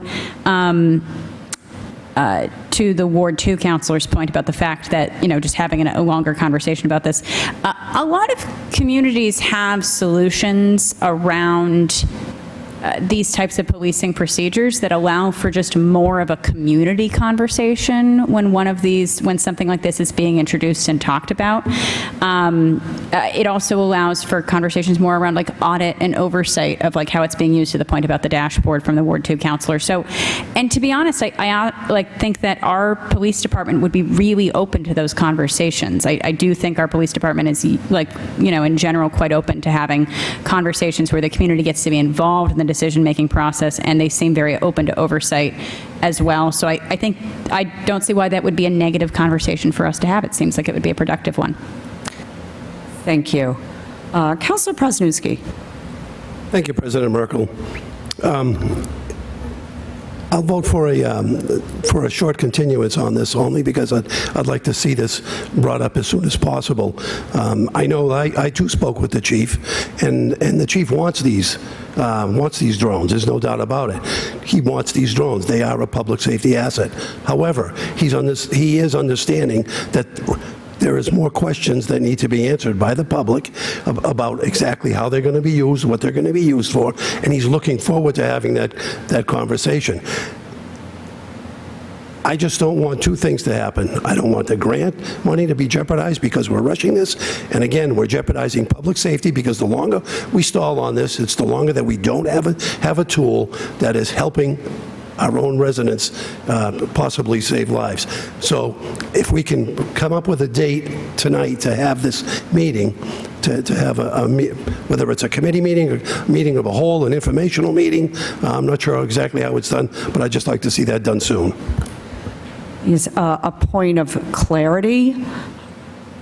I'm not sure that's an option because we're voting on removing a line item. I would encourage councilors to, they could bring in an order to discuss or a path forward. But my understanding is we cannot take a piece of a budget line item and then move it in for discussion. It would need an order. We could do, someone is welcome to do that. We just took a piece out. We should have the ability to put a piece back in. I'm going to defer to our, we have our finance director here, if he has anything to offer on this, or I'm going to also, hold on one sec.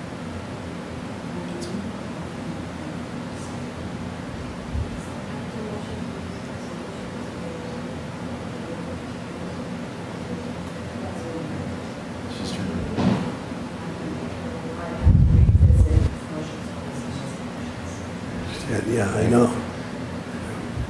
Could I? Okay. Councillor Hapworth. Thank you, President Merkel. I guess I think what Eileen was just saying here was that we could go back to motions, orders, resolutions. We could put in a late file. That is possible. I think probably the more, the smoother path here would be to have a conversation with the mayor, see what he's planning on doing with this, if he wants to bring it into the next meeting or just bring forward an order. I think that either one of those accomplishes the objective, which is to get it back before the council. But if the desire were to put it back into committee right now, then you would go back to motions, orders, and resolutions, and then put it in committee with a late file. With the late file,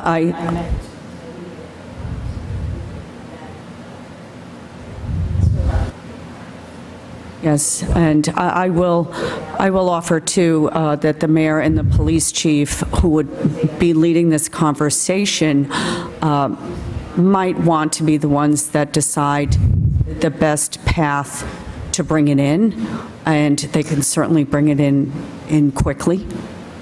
So I will offer that we may want their guidance on how they want to see this come in. Just, yeah, we need to address what's in front of us for at this time. Councilor Varela. Thank you. Just a point of clarity. So we cannot appropriate money as a city council. It's going to be up to the mayor to bring this back to us. And at that point, we talk about putting a committee. So I would talk to the mayor. I bet you he wants this, just like the police chief, but that's the way it's going to happen. And I'm assuming the mayor's going to act quickly with this. Thank you.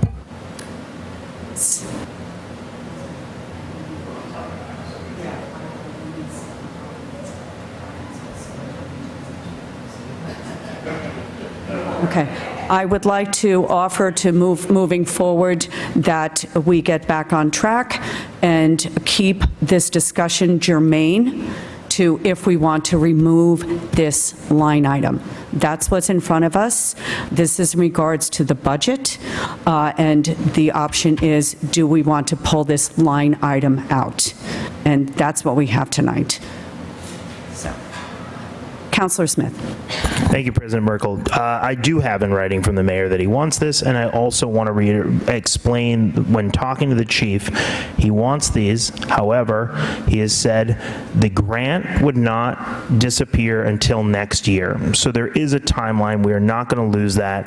And that this $41,000 is the first of 3 of these city match payments. So this will be back this year and next year and next year as we continue to utilize these services. But again, I would just ask that we pull this out now and which is the will of the mayor, and I have it here, and then let them bring it back when they need it. They know their timeline, and it seems like it's a lot looser than, the beginning of fiscal year 27. This is not something that needs to be decided in 3 weeks. Let's let them handle it and move the conversation because they know what they need and they know when they need it. Thank you. Thank you. Any further discussion? Councillor Flynn. Thank you, President Merkel. As someone that also worked in public safety for over 30 years, I could tell you during my whole career, there's been so many changes from the early 90s to now, and so many things that have improved things and made things safer for police and firefighters. I could see so many advantages with this drone system on my end from the fire department, not just for fires, but for car accidents, for someone stuck in an icy pond. So many things that I can think as an officer responding to a call, this could really, really help. Not just, again, for the police and fire side of it, and EMS. I think we all trust Chief Miller. I think he does a great job. I'm sure they're going to have standard operating procedures that are going to address some of these things about privacy of the drones and different things like that. I definitely think we should keep this in the budget. Let's see how it works, because the plus side of this, we could save lives, and we could make a difference, and we could make, not just for the residents of Salem, but for the police officers and firefighters.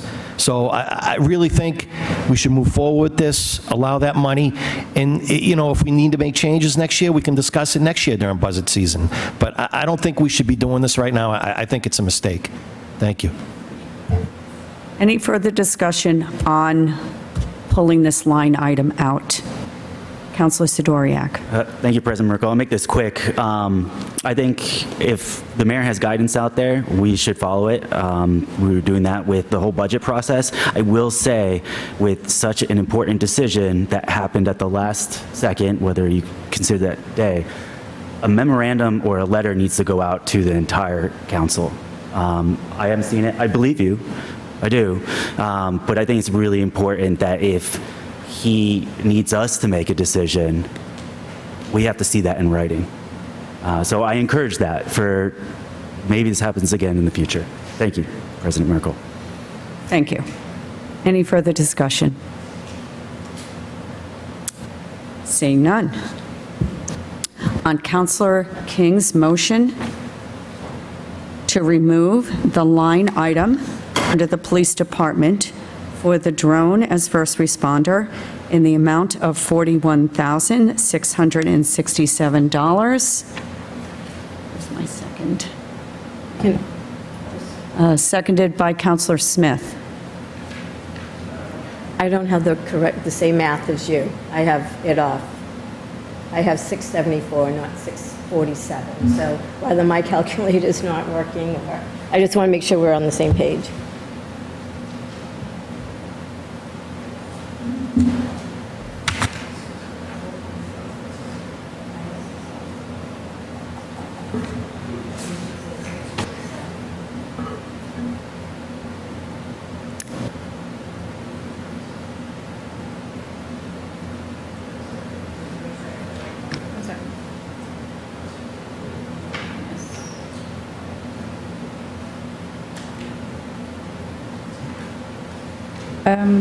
We're just checking the math on this. Just to confirm the math, sorry, if I could, just to confirm the math, I'm starting with the total of $5,723,314. So that's the total. And then the amount I'm removing is from drones as a first responder. It's $41,667. Correct. Then the agenda's wrong. Yeah, the agenda is 314 at the end of that number, not 341. I can check the city budget right now. You're right. The order says 341. So the order doesn't match what's in the agenda. Okay. Can I make a motion to fix the total before we do this? Yeah. So the What is in front of us, and the motion is to remove the line item in the amount of $41,667. And then we have a lot more, we can, let's take that up first, okay, for the removal of the line item in the amount of $41,667. So I believe I wrapped up discussion on that. Okay, so on Councillor King's motion to remove the police department drone as first responder line item in the amount of $41,667, seconded by Councillor Smith. Madam City Clerk, please call the roll. Councillor Davis? Yes. Councillor Flynn? No. Councillor Hapworth? Yes. Councillor King? Yes. Councillor Prosnewski? No. Councillor Smith? Yes. Councillor Sidoriak? Yes. Councillor Torowski? Yes. Councillor Varela? Yes. And Councillor Merkel. Yes.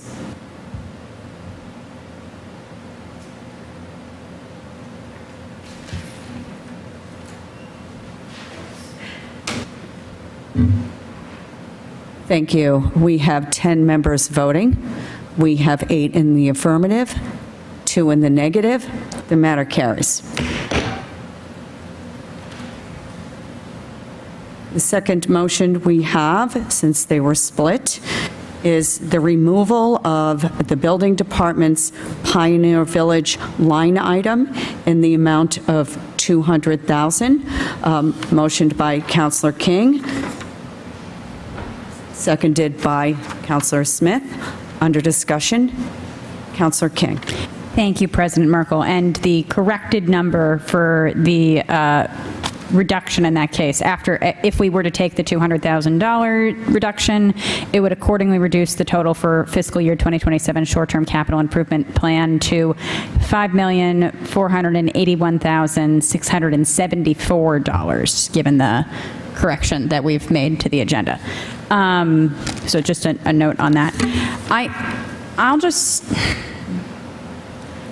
On this note, I just want to quickly say, I've put out a lot of public stuff on this, so I don't really want to belabor the point. I want to note a couple things. I'm going to go back to my original point about we get to do things with the budget whether or not the mayor agrees with it. So while I'm happy we all took this past vote, and I'm happy the mayor and the chief of police agreed with us, I want to just note we can vote differently than what the mayor gives us in writing permission to do. We can do what we want. We don't have to do that right now. You all can vote differently than I will, but we can do that, and that's all.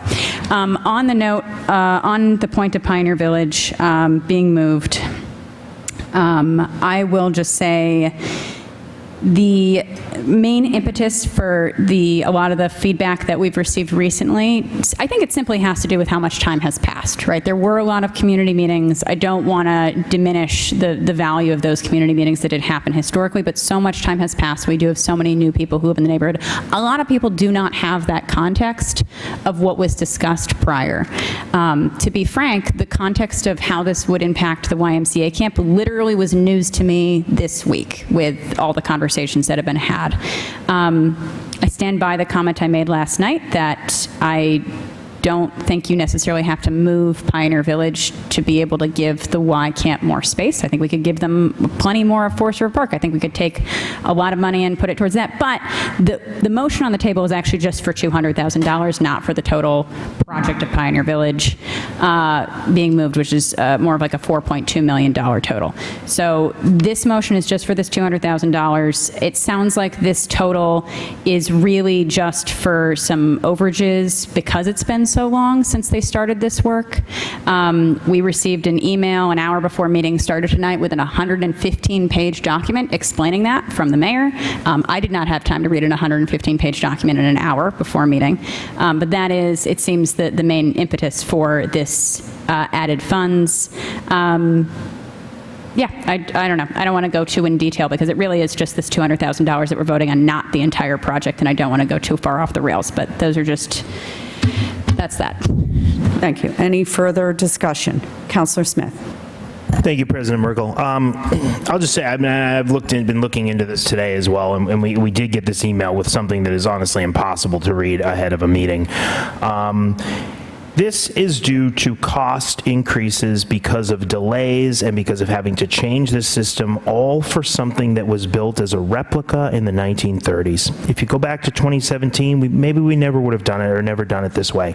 At this point, there's such a sunk cost that it feels like we do have to bring this over the finish line. Unfortunately, I mean, and it was hard to get answers last week, and I don't know if it was out of embarrassment or what it was, but I mean, really, this is such a silly project in a lot of ways. The fact that we would take something that is not even a historical property and try to save it and preserve it like junk of a hoarder, and now we're going to move it by boat. I mean, it'll be fun, but it's a little ridiculous. I do think at this point, though, we are so far down this ridiculous rabbit hole that what's another $200,000? Point of order for language. Just a request to stay more on topic. Okay.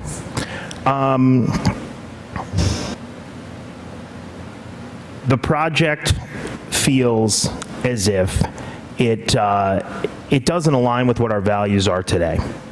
And it might align with something from the past. Unfortunately, we've started spending this money in the past, and so at this point, it does feel like we kind of have to see it through to the end and get the visitor center and do all that. Thank you. Thank you. Any further discussion? I think I saw Councilor Turowski next. Thank you, President Merkel. As the counselor of the destination for Pioneer Village, I do feel obligated to weigh in a little bit on this. I think one benefit that hasn't been mentioned of moving the Pioneer Village to Camp Namkeg is that this locates it with other city services nearby, other city facilities.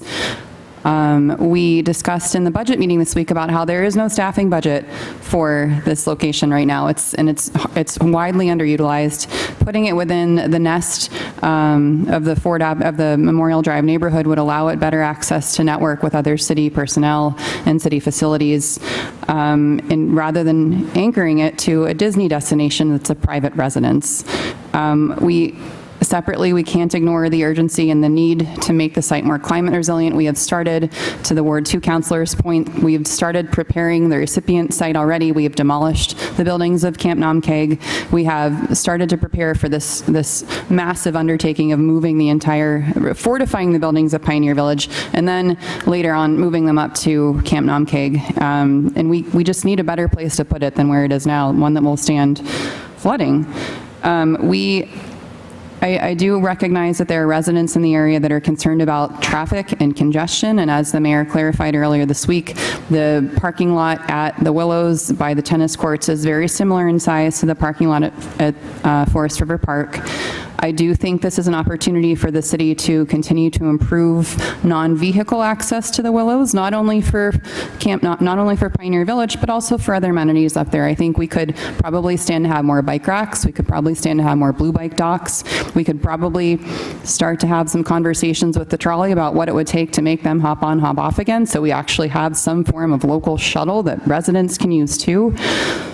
So I think we are going down this road. We are committed to obstruct this because of this overage item that is now necessary because of how long this has taken is not going to make it worse. We can nullify $200,000 today, or we can potentially nullify more when it becomes more expensive down the road. So I do recognize that people have concerns about this, but this has been a long process, and here we are. And I'm going to vote in favor of this. Thank you. Favor of withdrawing of this.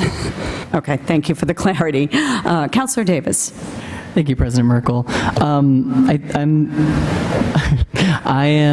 think, fine with the way that this is probably going to go. I guess my frustration is I feel like I heard tonight for the first time, and then yesterday for the first time, I guess tonight for the second time, pretty good, compelling arguments in favor of moving this. I think both from President Hapworth. I think there's a lot of validity in what was said. I think school committee member Beth Ann Cornell put an email together that I think was really compelling. I guess I would like the mayor and the administration to make the argument better. I guess I feel like we had a budget meeting where this came up and really great questions were asked about it, and I don't think the mayor spoke. I don't think I heard a really great argument for this, right? And I don't think that residents have heard the argument, right? When I see conversations that are happening online, when I talk to residents, they don't seem to have access to information or arguments that they also might find compelling. So I just think that's a problem. I like that it's being brought up by the Ward 5 councilor that, like, yes, we can disagree with the mayor on these things. We can vote against how the mayor and department heads want. I think that's been my frustration. That's certainly the frustration of residents, that they feel like we are rubber stampers. So I'm glad that that's being brought up. Of course, I think that we would like, in all cases, to work really collaboratively with our mayor, with department heads. I think collaboration is a two-way street, right? I think that when the mayor's office is being, when we're trying to engage with the mayor's office about these issues that a lot of people are talking about, and we're kind of not being given the respect of having the argument presented to us. Point of order, to get back to the point of if we want to remove this line item.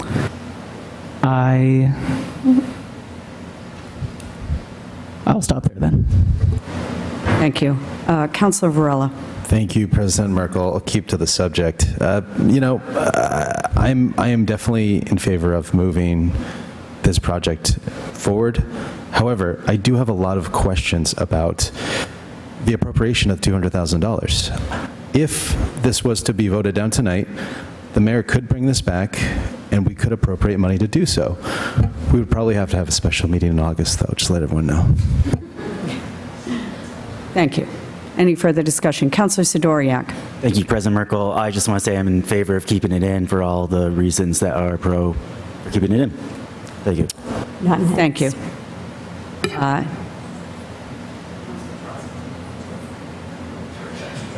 Councilor Tarowski. I did just want to clarify, thank you, President Merkel, that I will be in favor of leaving this in the budget and supporting the move, just to say that out loud. Thank you. And I think I saw Councilor Prosnewski. Thank you, President Merkel.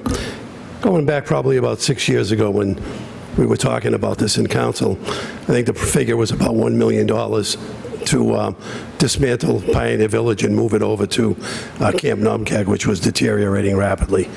The money that it came from was from the Parks Initiative, and it could only be spent in certain ways.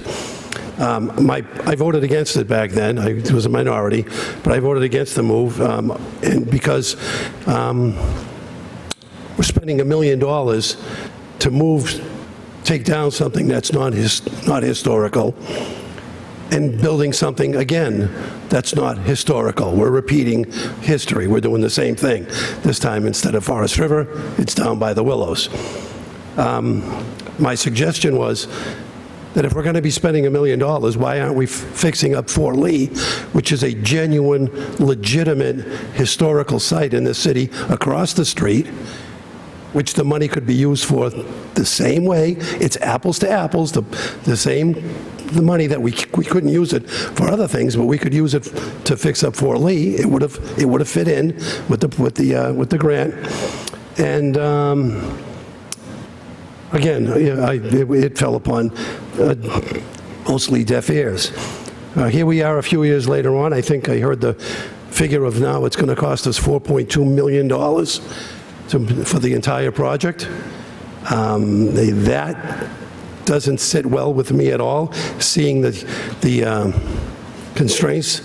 money constraints that the city is under now with the new high school and the water and sewage rates and everything else going up. Spending $4.2 million on something that's tearing down something non-historical and building something non-historical is it just doesn't make much sense to me.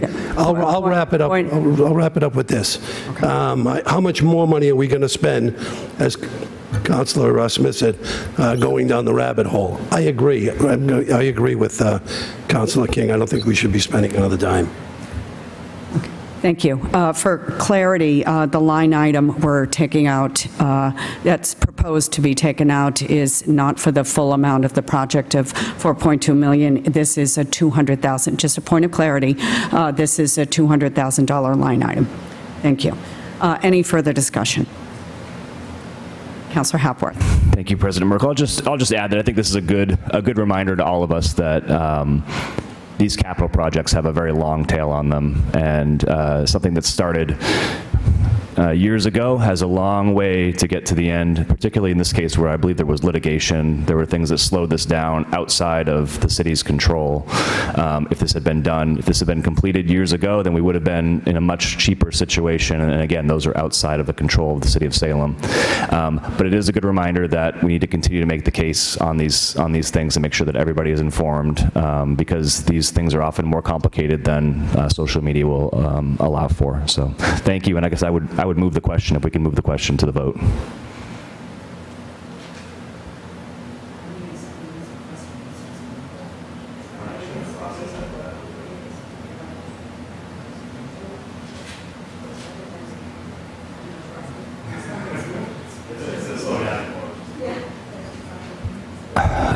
I would love to move forward to a vote, but I don't want to slow this down.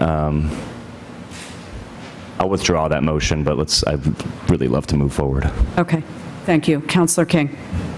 Thank you, President Merkel. I will note my hand was raised, and I motioned that you could call on the other counselor before me, so I appreciate that I get the chance to speak. I apologize. And no, it's not you. It's you're good. Thank you.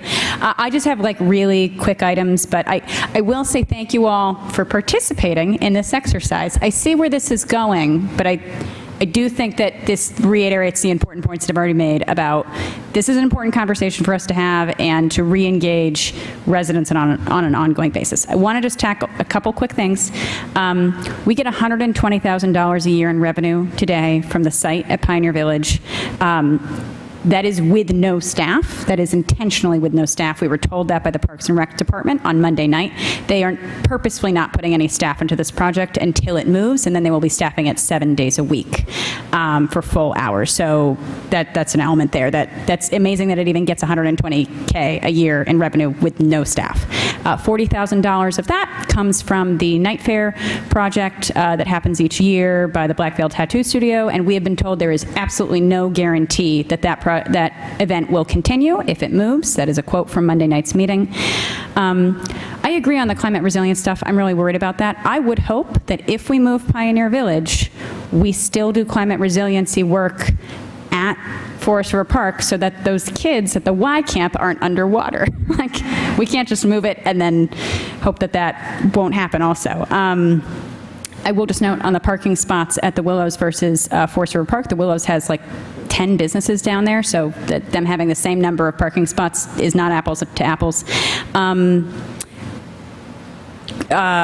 Last two things. The trolley is a private business. I am not in the business of moving things around Salem just to help the trolley have a nicer stop. And finally, just as it concerns the funding sources over time, they have never released a full current breakdown of exactly where all of the money will come from. It sounds like they're asking for CIPs each year, like the one that we are receiving today. They keep asking for money each year.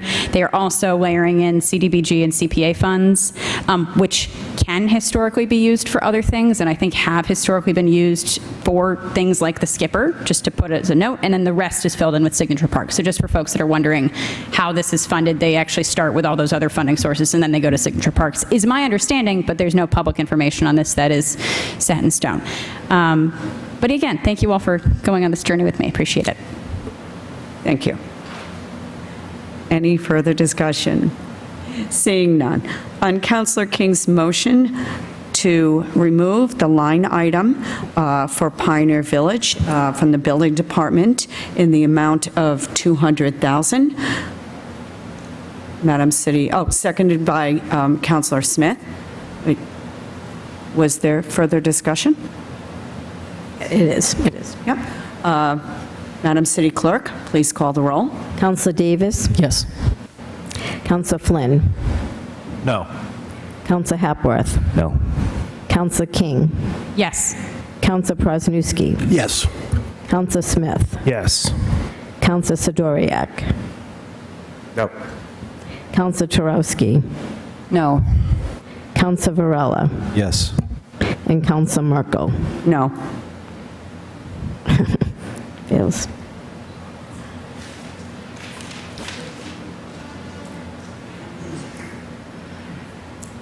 We have 10 members voting. We have 10 in the affirmative. I'm sorry.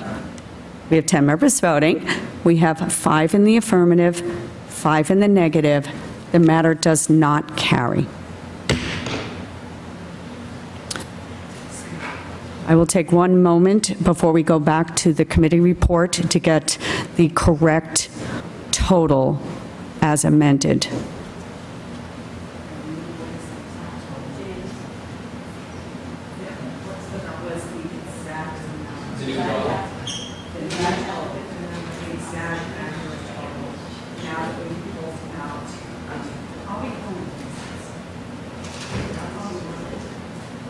The total? Yes, the new total as amended. The old total was 5,723,341, and the new total is 341. That's what the council order is. The agenda hadn't got the votes, the one, but the council order is 341. Removing 41,667, the new total is 5,681,671. 5,681,674. Okay. Thank you. So, back to the committee report. Everyone's ready? Back to the committee report on Councilor Davis's motion for adoption as amended by roll call vote.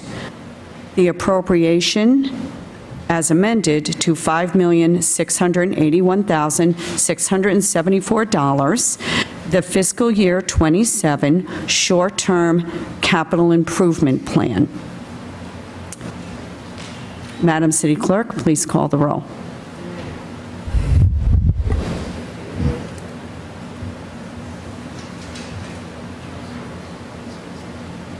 Counselor Davis, Yes. Counselor Flynn, Yes. Counselor Hapworth, Yes. Counselor King, Yes. Counselor Prosnewski, Present. Counselor Smith, Yes. Counselor Sidoriak, Yes. Counselor Turowski, Yes. Counselor Varela, Yes. and Counselor Merkel. Yes.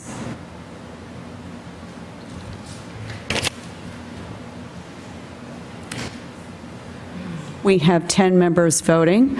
We have 9 in the affirmative and 1 present. The matter carries. Councilor Hapworth. Thank you, President Merkel. I'll make a motion to reconsider in the hopes that it does not prevail. Councilor Hapworth makes a motion to reconsider in the hopes it does not prevail. All those in favor? All those opposed? The matter does not carry.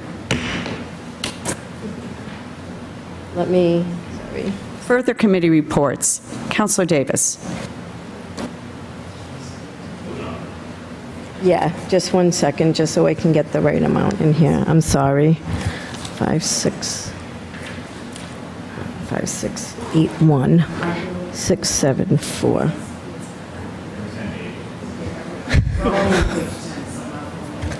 Okay, I'm good.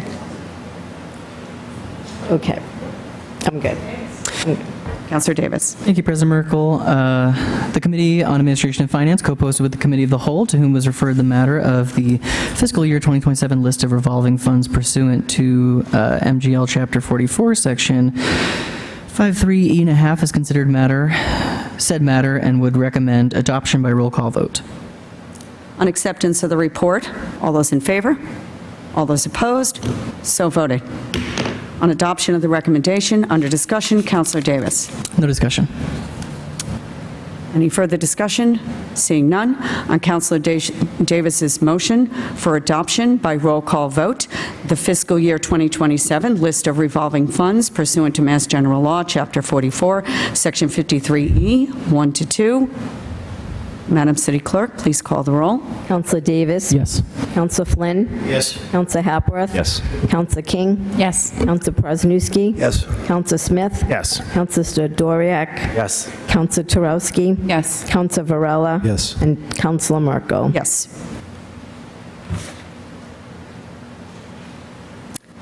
We have 10 members voting. We have 10 in the affirmative, none in the negative. The matter carries. Councilor Davis. Thank you, President Merkel. The Committee on Administration and Finance co-posted with the Committee of the Whole, to whom was referred the matter of appropriation in the amount of $1,080,000 from retained earnings from the water sewer funds to capital improvement funds, has considered said matter and would recommend adoption by roll call vote. On acceptance of the report, all those in favor? All those opposed? So voted. On adoption of the recommendation, under discussion, Councilor Davis. No discussion. On Councilor Davis's motion for adoption by roll call vote, the appropriation in the amount of $1,080,000 from retained earnings from the water sewer funds to capital improvement funds. Madam City Clerk, please call the roll.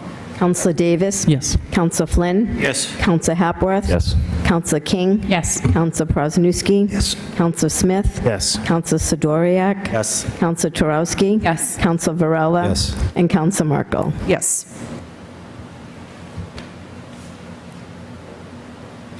We have 10 members voting. We have 10 in the affirmative, none in the negative. The matter carries. Further committee reports. Councilor Davis. Thank you, President Merkel. The Committee on Administration and Finance co-posted with the Committee of the Whole, to whom was referred the matter of an appropriation of $1 million from free cash to the CIP fund for FY 2027 projects, has considered said matter and would recommend adoption by roll call vote. On acceptance of the report, all those in favor? All those opposed? It is so voted. On adoption of the recommendation, under discussion, Councilor Davis. No discussion. On Councilor Davis's motion for adoption by roll call vote, the appropriation of $1 million from free cash to the CIP fund for fiscal year 2027 projects. Madam City Clerk, please call the roll. Counselor Davis? Yes. Counselor Flynn? Yes. Counselor Hapworth? Yes. Counselor King? Yes. Counselor Prosnewski? Yes. Counselor Smith? Yes. Counselor Sidoriak? Yes. Counselor Turowski? Yes. Counselor Varela? Yes. And Counselor Merkel? Yes. We have 10 members voting. We have 10 in the affirmative, none in the negative. The matter carries. Further committee reports. Councilor Davis. Thank you, President Merkel. The Committee on Administration and Finance co-posted with the Committee of the Whole, to whom was referred the matter of fiscal year 2027 operating budget, has considered said matter and would recommend adoption as recommended. On acceptance of the report, all those in favor? All those opposed? So voted. On adoption of the recommendations, under discussion, Councilor Davis. Oh, right. Okay. Thank you, President Merkel. City of Salem. Departmental budget, or budget for fiscal year 2027. Mayor's Department, $914,132. City Council's departmental budget, $297,438. City Clerk's department budget, $411,873. Election registration department budget, $354,533.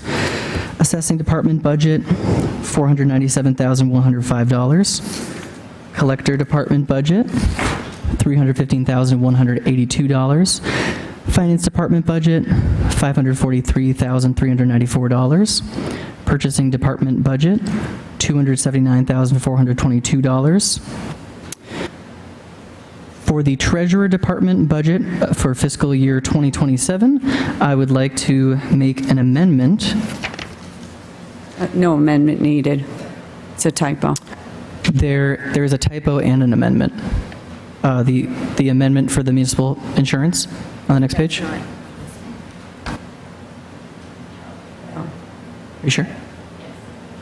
Yeah, so the first one, for clarity, would be the typo. Yep.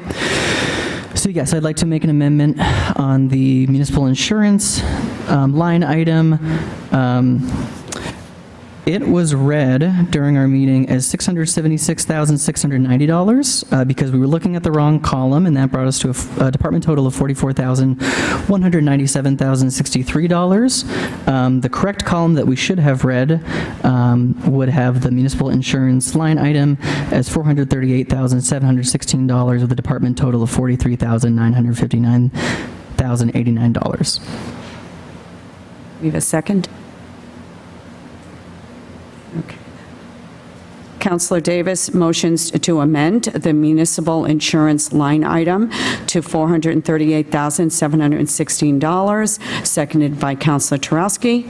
All in favor? So voted. Councillor Davis.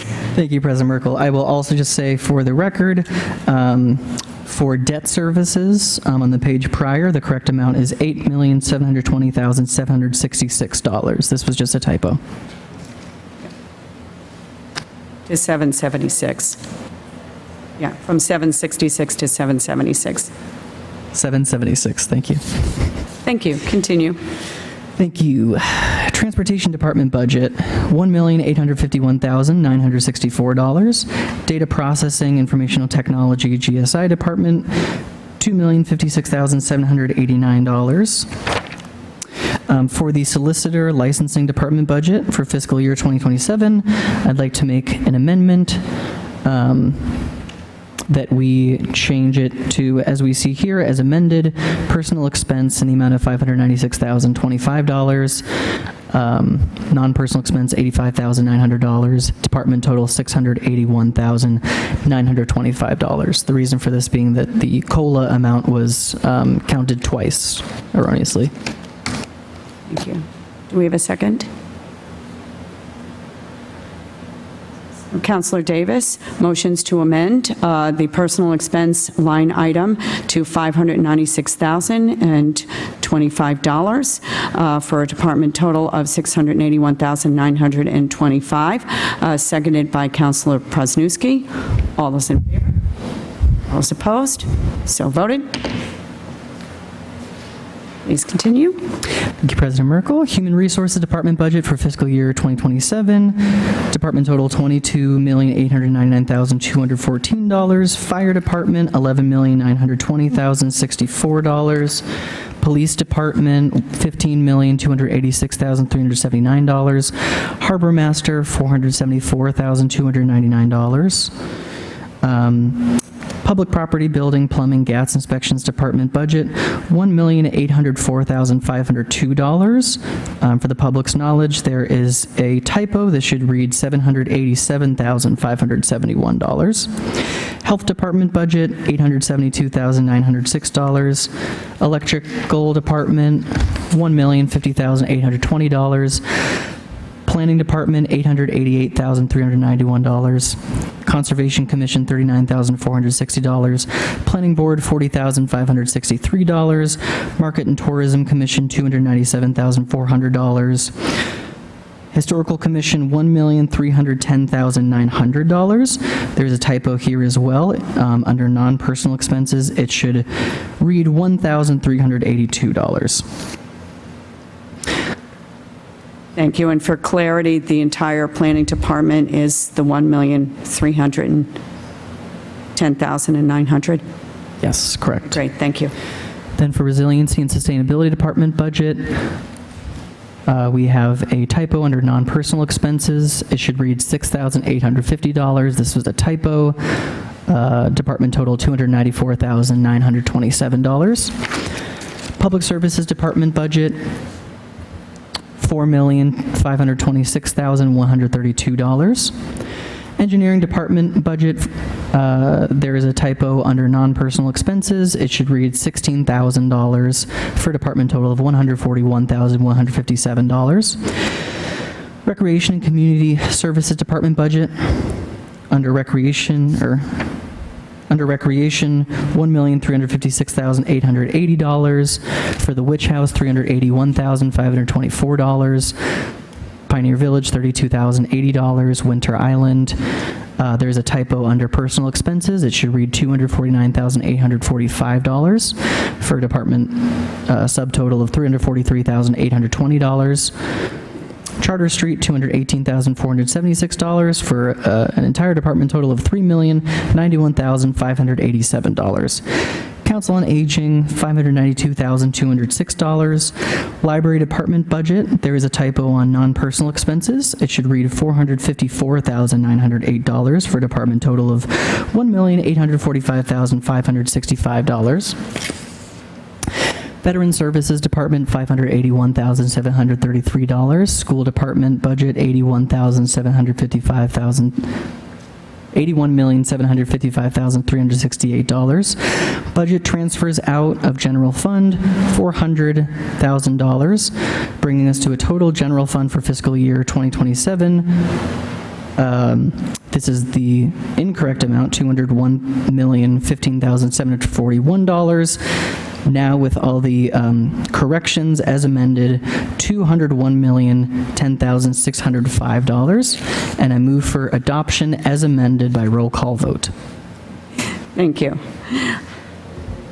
On Councilor Davis's motion for adoption as amended by roll call vote, the total general fund for fiscal year 2027 as amended to a total of $201,010,605.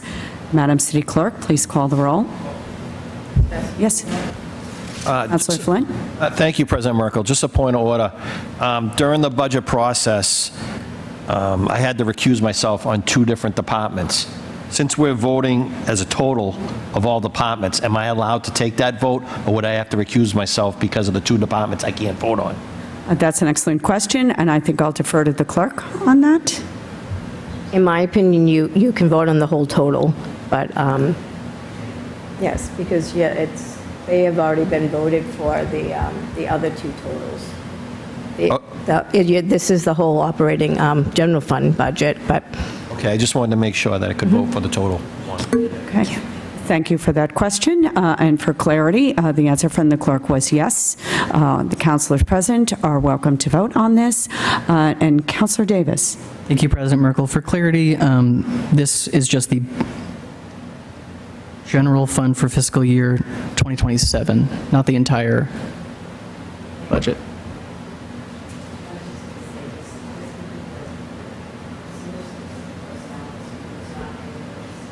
Oh, yes, yep. There were no substantive changes, just the solicitor's amount. Yep. Correct. For clarity, that's what triggered the changed total amended amount. Yes. Yes. Councilor Chorowski. Thank you, President Merkel. Just one point of clarity, if anybody was scrutinizing what we discussed last night, there was a small rounding error that is accounted for correctly in the school department's budget, but some of the paperwork from last night had a figure of, for the personnel expenses ending in $930.83, which was rounded to $931, and the non-personnel expenses, you may have seen a figure ending in $437.17, which is rounded to $437. So what we have here is correct. I just wanted to highlight that. Thank you for the point of clarity. So, again, also for clarity, I'll state the motion again before we take the vote.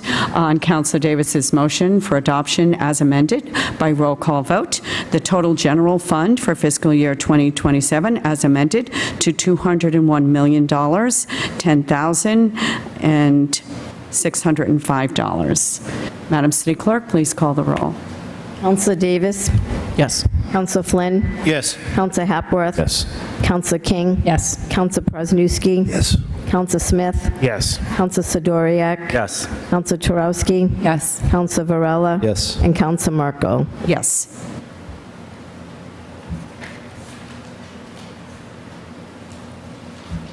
We have 10 members voting. We have 10 in the affirmative, none in the negative. The matter carries. And I want to say thank you, Councilor Davis. Councilor Davis. Thank you, President Merkel. I move for immediate reconsideration in the hopes it does not prevail. Councilor Davis motions for immediate reconsideration in the hopes it does not prevail. All those in favor? All those opposed? The matter does not carry. Councilor Davis. Thank you, President Merkel. Sewer Enterprise Fund for fiscal year 2027. Fund total $9,088,459, and I move for adoption by roll call vote. On Councilor Davis's motion for adoption by roll call vote, the Sewer Enterprise Fund total of $9,088,459. Madam City Clerk, please call the roll. Counselor Davis. Yes. Counselor Flynn. Yes. Counselor Hapworth. Yes. Counselor King. Yes. Counselor Prosnewski. Yes. Counselor Smith. Yes. Counselor Sidoriak. Yes. Counselor Turowski. Yes. Counselor Varela. Yes. And Counselor Merkel. Yes.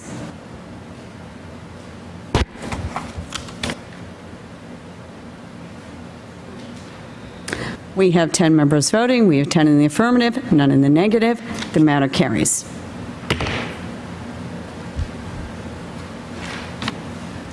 Councilor Davis. Thank you, President Merkel. I move for immediate reconsideration in the hopes it does not prevail. On Councilor Davis's motion for immediate reconsideration in the hopes it does not prevail, all those in favor? All those opposed? The matter does not carry. Councilor Davis. Thank you, President Merkel. On Water Enterprise Fund for fiscal year 2027, with a total of $7,069,249, I move for adoption by roll call vote, and we'll just note under the line item insurance deductible, there is a typo. It should just read $5 million. On Councilor Davis's motion for adoption by roll call vote, the Water Enterprise Fund for $7,069,249. Madam City Clerk, please call the roll. I'm sorry. Oh, yes. Point of clarification, $5,000, not $5 million. Thank you. Yes, the typo. Yes, thank you. Counselor Davis. Yes. Counselor Flynn. Yes. Counselor Hapworth. Yes. Counselor Counselor King. Yes. Counselor Prosnewski. Yes. Counselor Smith. Yes. Counselor Sidoriak. Yes. Counselor Turowski. Yes. Counselor Varela. Yes. And Counselor Merkel. Yes.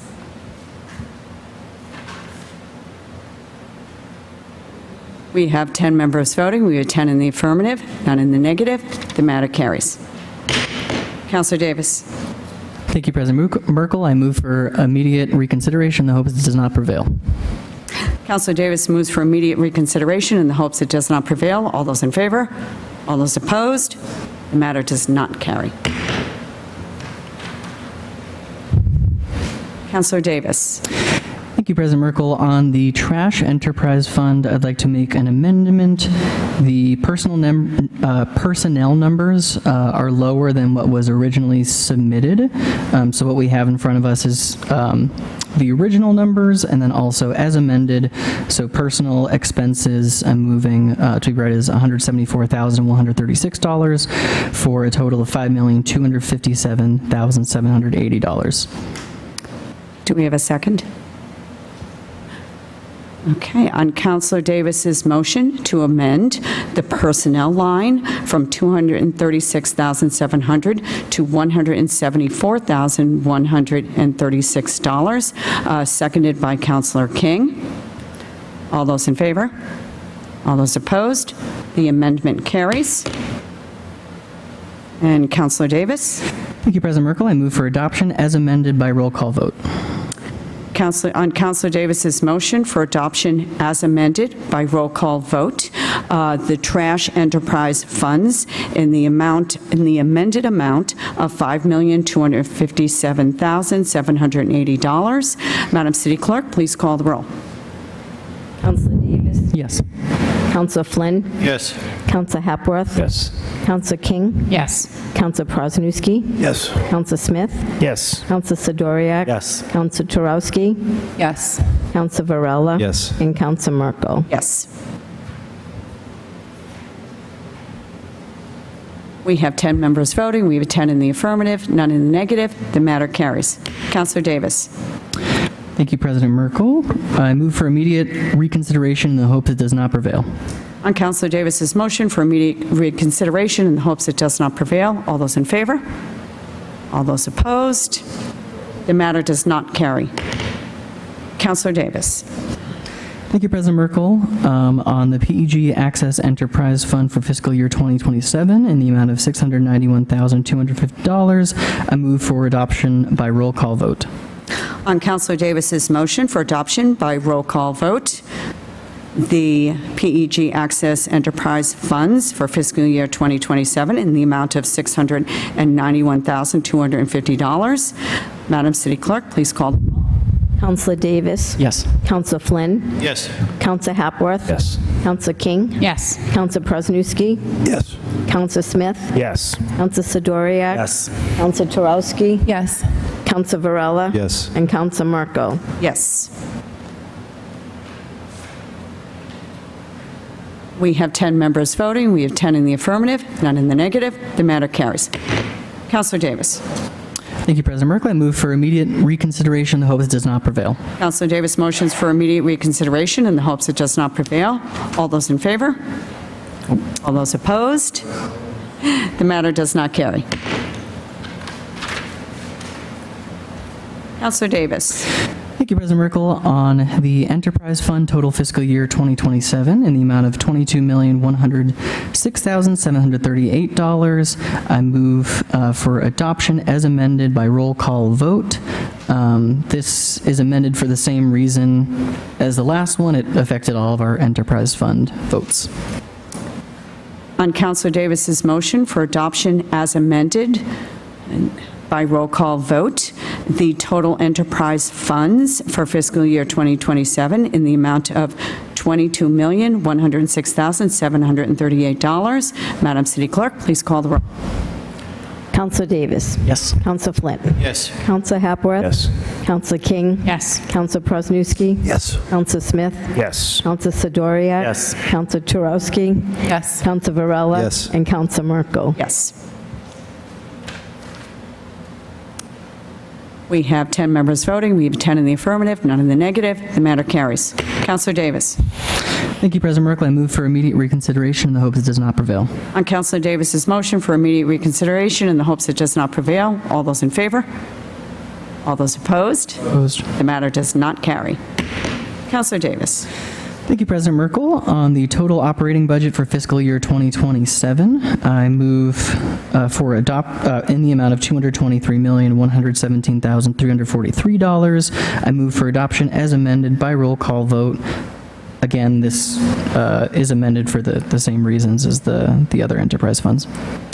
On Councilor Davis's motion for adoption as amended by roll call vote, the total operating budget for fiscal year 2027 as amended in the amount of $223,117,343. Madam City Clerk, please call the roll. Counselor Davis? Yes. Counselor Flynn? Yes. Counselor Hapworth? Yes. Counselor King? Yes. Counselor Prosnewski? Yes. Counselor Smith? Yes. Counselor Sidoriak? Yes. Counselor Turowski? Yes. Counselor Varela? Yes. And Counselor Merkel? Yes.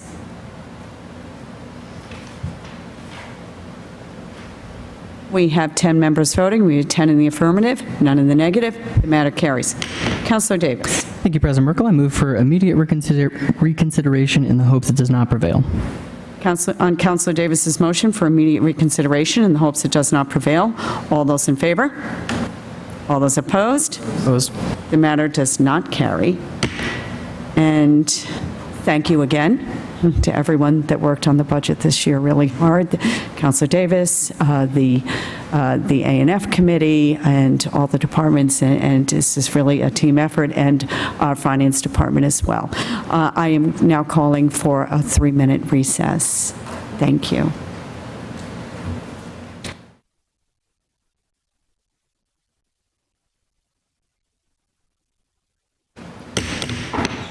Welcome, everyone. We are back. So we have further committee reports. Councilor Turowski. Thank you, President Merkel. I have paper, sorry. Sorry, we're moving on to round 2 here. The Committee on Government Services co-posted with the Committee of the Whole, to whom it was referred the matter of discussing the language of the Home Rule petition relative to ranked choice voting, has considered said matter and would recommend adoption by roll call vote. On acceptance of the report, all those in favor? All those opposed, so voted. On adoption of the recommendation, under discussion, Councilor Turowski. Thank you, President Merkel. We met last week to discuss the home rule petition that we'd submitted initially, the language that we submitted after the meeting in January that was returned to us with some changes. We discussed, ultimately decided on recommending proportional over sequential ranked choice voting because it's the gold standard in other municipalities. It's what other communities largely do, and it allows more of every vote to count, and the other substantial change that we recommended was changing the trigger point for ranked choice voting for multi-seat races. We'd recommend initiating this process when the number of candidates exceeds the number of seats rather than when the number of candidates exceeds twice the number of seats, just to make it worth what we were discussing. There were also some small edits that regarded references to other sections that we approved. These changes and the idea were generally supported by the committee members, and I think uniformly supported by public commenters as well. There were also 2 members of the Board of Registrars present. Dr. Alexander Pinero Shields spoke in favor, saying that this supports democracy and freedoms about choice.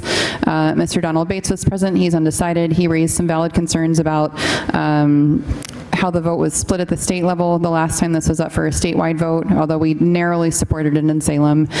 He gave an example of an obfuscating candidate name in Alaska during a recent ranked choice voting election.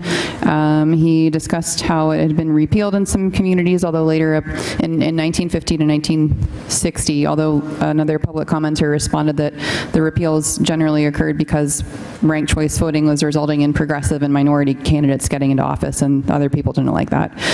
We also had Ed Shoemaker from Voter Choice Massachusetts to help explain some of the technical details. And another issue that Mr. Bates had brought up was that this is going to require some voter education, and Ed Shoemaker and also Greg Dennis, who'd been in a previous meeting, reiterated that they're committed to helping education of our voter force.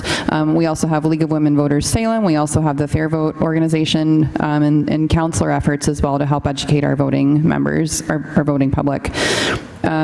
Generally, the public commenters were supportive, I think all of them. I think this would bring equity to the campaign process. It would eliminate the need for some seats to fund and host preliminary elections while other seats don't need to, and it would also eliminate the costs and personnel needs from the city to host 2 elections in a season where we have preliminaries and a general election. So the other important thing that came out of this was this will take effect, even if approved, no sooner than probably about 2029, because this is a petition that we would submit to the state. The state would then have to take action on the petition and improve it. It would then come back to Salem as a ballot issue, so the voters could ultimately decide if this is something that we want to adopt here or not. Ultimately, we referred it, we sent this back to council with unanimous support from the Government Services Committee, and I'm happy to see that we got it there. Thank you. Any further discussion? Councilor Varela. Thank you, President Merkel. So it seems like we've been talking about this for years now. I brought this in a while back as a home rule petition because the voters did decide that single seat, it was narrow, but 51+% of the constituency in Salem decided that ranked choice voting was worth looking into. What was left out was multi-seat, which has been really holding up this entire process. I think it's really important that, you know, we engage in a different way to vote, because for right now, as we can see, voter turnout is abysmal. How do we improve that? Maybe a different voting system, eliminating primaries, making it simpler for people to understand when they're supposed to vote might be the way to go. But also what I do appreciate about ranked choice voting, it's really about representation. If you do not get a majority of the vote, you are not elected until that point. What I appreciate about ranked choice voting, it's really about equity, it's about math, it's really the better way to vote. I know people are going to say maybe not, but it's used all around the world, universities, high schools, third world countries. It's a very transparent and equitable way to vote. So again, this is a non-binding referendum as a home rule petition going into the legislature. What's really important about the timing now is there's also 8 or 9 other communities that also have home rule petitions within the legislature. It's really important that we show the legislature that we would love the autonomy to basically vote the way we want to vote, or at least have the voting system there. And I think it's really important, and the timing is of essence. So right now, because although this might go to study, we are hopeful in the legislature that they are listening. We have a lot of support that maybe a local option may happen in the future. Because while we all know home rule petitions, it can be unlikely it comes back. But with a local option, which is what we need, is really important. So I appreciate the council voting on this. This is really about timing and see where we come back. So thank you. Thank you. Any further discussion? Councillor King. Thank you, Council President Merkel. I will say, I think tonight was a really good example of democracy at work. We had a room full of people who all have an equal vote, and only things that had a majority were able to succeed, right? This is how democracy should work. Everyone's voice should be heard. Today in Massachusetts, because we don't have ranked choice voting, we see a lot of low voter turnout, where not everyone is represented, especially in primaries in Massachusetts and in Salem. Primaries result in a very small portion of the population making big decisions for everyone else in the city of Salem. We also result in Salem today with something called vote splitting, where you might have 3, 4, 5 people running for a seat, and the people that actually end up elected did not get a majority of the vote. Right? We are going to see that in this year's September 1st congressional primary. Guaranteed, the person who wins that race in September will have probably only 20% of the vote. They will not have a majority, and they will not have a mandate. What ranked choice voting provides is it ensures that people are able to be more engaged in their process, and their vote is more likely to be counted. If they show up, their vote will count. In cities and towns in Massachusetts that have implemented ranked choice voting, we have seen a marked increase in voter turnout. It does ensure that, like I said, the winner has the actual majority of the votes, and therefore a mandate, right? It empowers winners to then go forward with their platform because they have a mandate. It also, importantly, promotes more collegial and friendly electioneering, right? If I go to someone's door today and they say, hey, I'm not interested, I'm voting for your opponent, I now can go back to this person and say, hey, fair, valid, my opponent's a nice person. Let me earn your second choice. Let me still talk to you and hear about what you care about and what you want for our city, and let me earn your second choice on that ballot. And that's not something we have today, and it really does promote just friendlier elections across the board. I will just also note that the changes that were made in the Government Services Committee to go towards the proportional voting and a lower threshold for multi-seat are reflective of all of the benefits of ranked choice voting. Like, those allow for those benefits to be most fully heard. I will end on, there is nothing more democratic than letting the people of Salem pick the voting system of their choice. This would go to a ballot vote. The people would get to decide. That is the most democratic thing we could possibly do tonight. So I hope that we vote for this, and I hope that the State House moves on it eventually. Thank you. Any further discussion? Seeing none, on Councilor Trotsky's motion for adoption by roll call vote, the home rule petition related to ranked choice voting, Madam City Clerk, please call the roll. Councilor Davis? Yes. Councilor Flynn? Yes. Councilor Hapworth? Yes. Councilor King? Yes. Councilor Prosnewski? Yes. Councilor Smith? Yes. Councilor Sidoriak? Yes. Councilor Turowski? Yes. Councilor Varela? Yes. And Councilor Merkel. Yes. We have 10 members voting. We have 10 in the affirmative, none in the negative. The matter carries. Communications from city officials. We have the following order that was submitted by Patricia Kelleher, the Preservation Planner, for the fiscal year 2027 CPA budget in the amount of $1,212,675. Councilor Davis. Thank you, President Merkel. I move for adoption by roll call vote.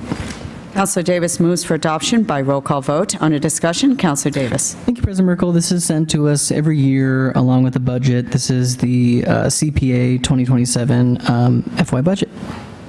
Thank you. Any further discussion? Seeing none, On Councilor Davis's motion for adoption by roll call vote, the fiscal year 2027 CPA budget in the amount of $1,212,675. Madam City Clerk, please call the roll. Counselor Davis? Yes. Counselor Flynn? Yes. Counselor Hapworth? Yes. Counselor King? Yes. Counselor Prosnewski? Yes. Counselor Smith? Yes. Counselor Sidoriak? Yes. Counselor Turowski? Yes. Counselor Varela? Yes. And Counselor Merkel. Yes. We have 10 members voting. We have 10 in the affirmative, none in the negative. The matter carries.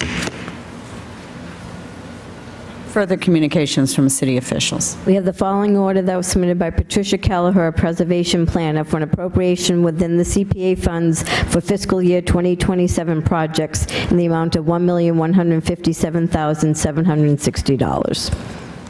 Councilor Davis. Thank you, President Merkel. I move for adoption by roll call vote. Councilor Davis moves for adoption by roll call vote. Under discussion, Councilor Davis.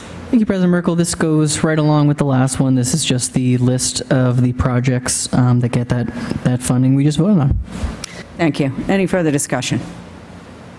Seeing none, on Councilor Davis's motion for adoption by roll call vote, the CPA funds totaling $1,157,760 as recommended by the CPC for fiscal year 2027 projects. Madam City Clerk, please call the roll. Counselor Davis? Yes. Counselor Flynn? Yes. Counselor Hapworth? Yes. Counselor King? Yes. Counselor Prosnewski? Yes. Counselor Smith? Yes. Counselor Sidoriak? Yes. Counselor Turowski? Yes. Counselor Varela? Yes. And Counselor Merkel. Yes. We have 10 members voting. We have 10 in the affirmative, none in the negative. The matter carries. Petitions. We have a request from the Historic New England to close off Chestnut Street from Flint Street to Cambridge Street on Sunday, August 9th, 2026, from 10 a.m. to 4 p.m. to hold the 24th Annual Phillips House Car. Councilor Smith. Thank you, President Merkel. I move that this be granted. Councilor Smith moves that this be granted. Under discussion, Councilor Smith. Oh, we all love this. It's a great event. Classic cars, the whole street blocked off. You can walk around. It's a very wide street, as we all know. Fits plenty of cars, and it's an enjoyable day. My son really loves it because he loves cars. So, thank you. Thank you. Any further discussion? Seeing none, on Councilor Smith's motion that the Chestnut Street Phillips House Car Meet be granted for August 9th. All those in favor? All those opposed? The matter carries. Further petitions. We have a list of license applications for limousines and public guides. Councilor Varela. Thank you, President Merkel. So I move to grant all these with exception of Parodi Ambrose, who no longer works for the PEM. So we are removing Leonardo Parodi Ambrose, 72 Flint Street, from this list, and I move these be granted with exception of Ambrose. Which one is that? Let me just... Second page, second down. Okay.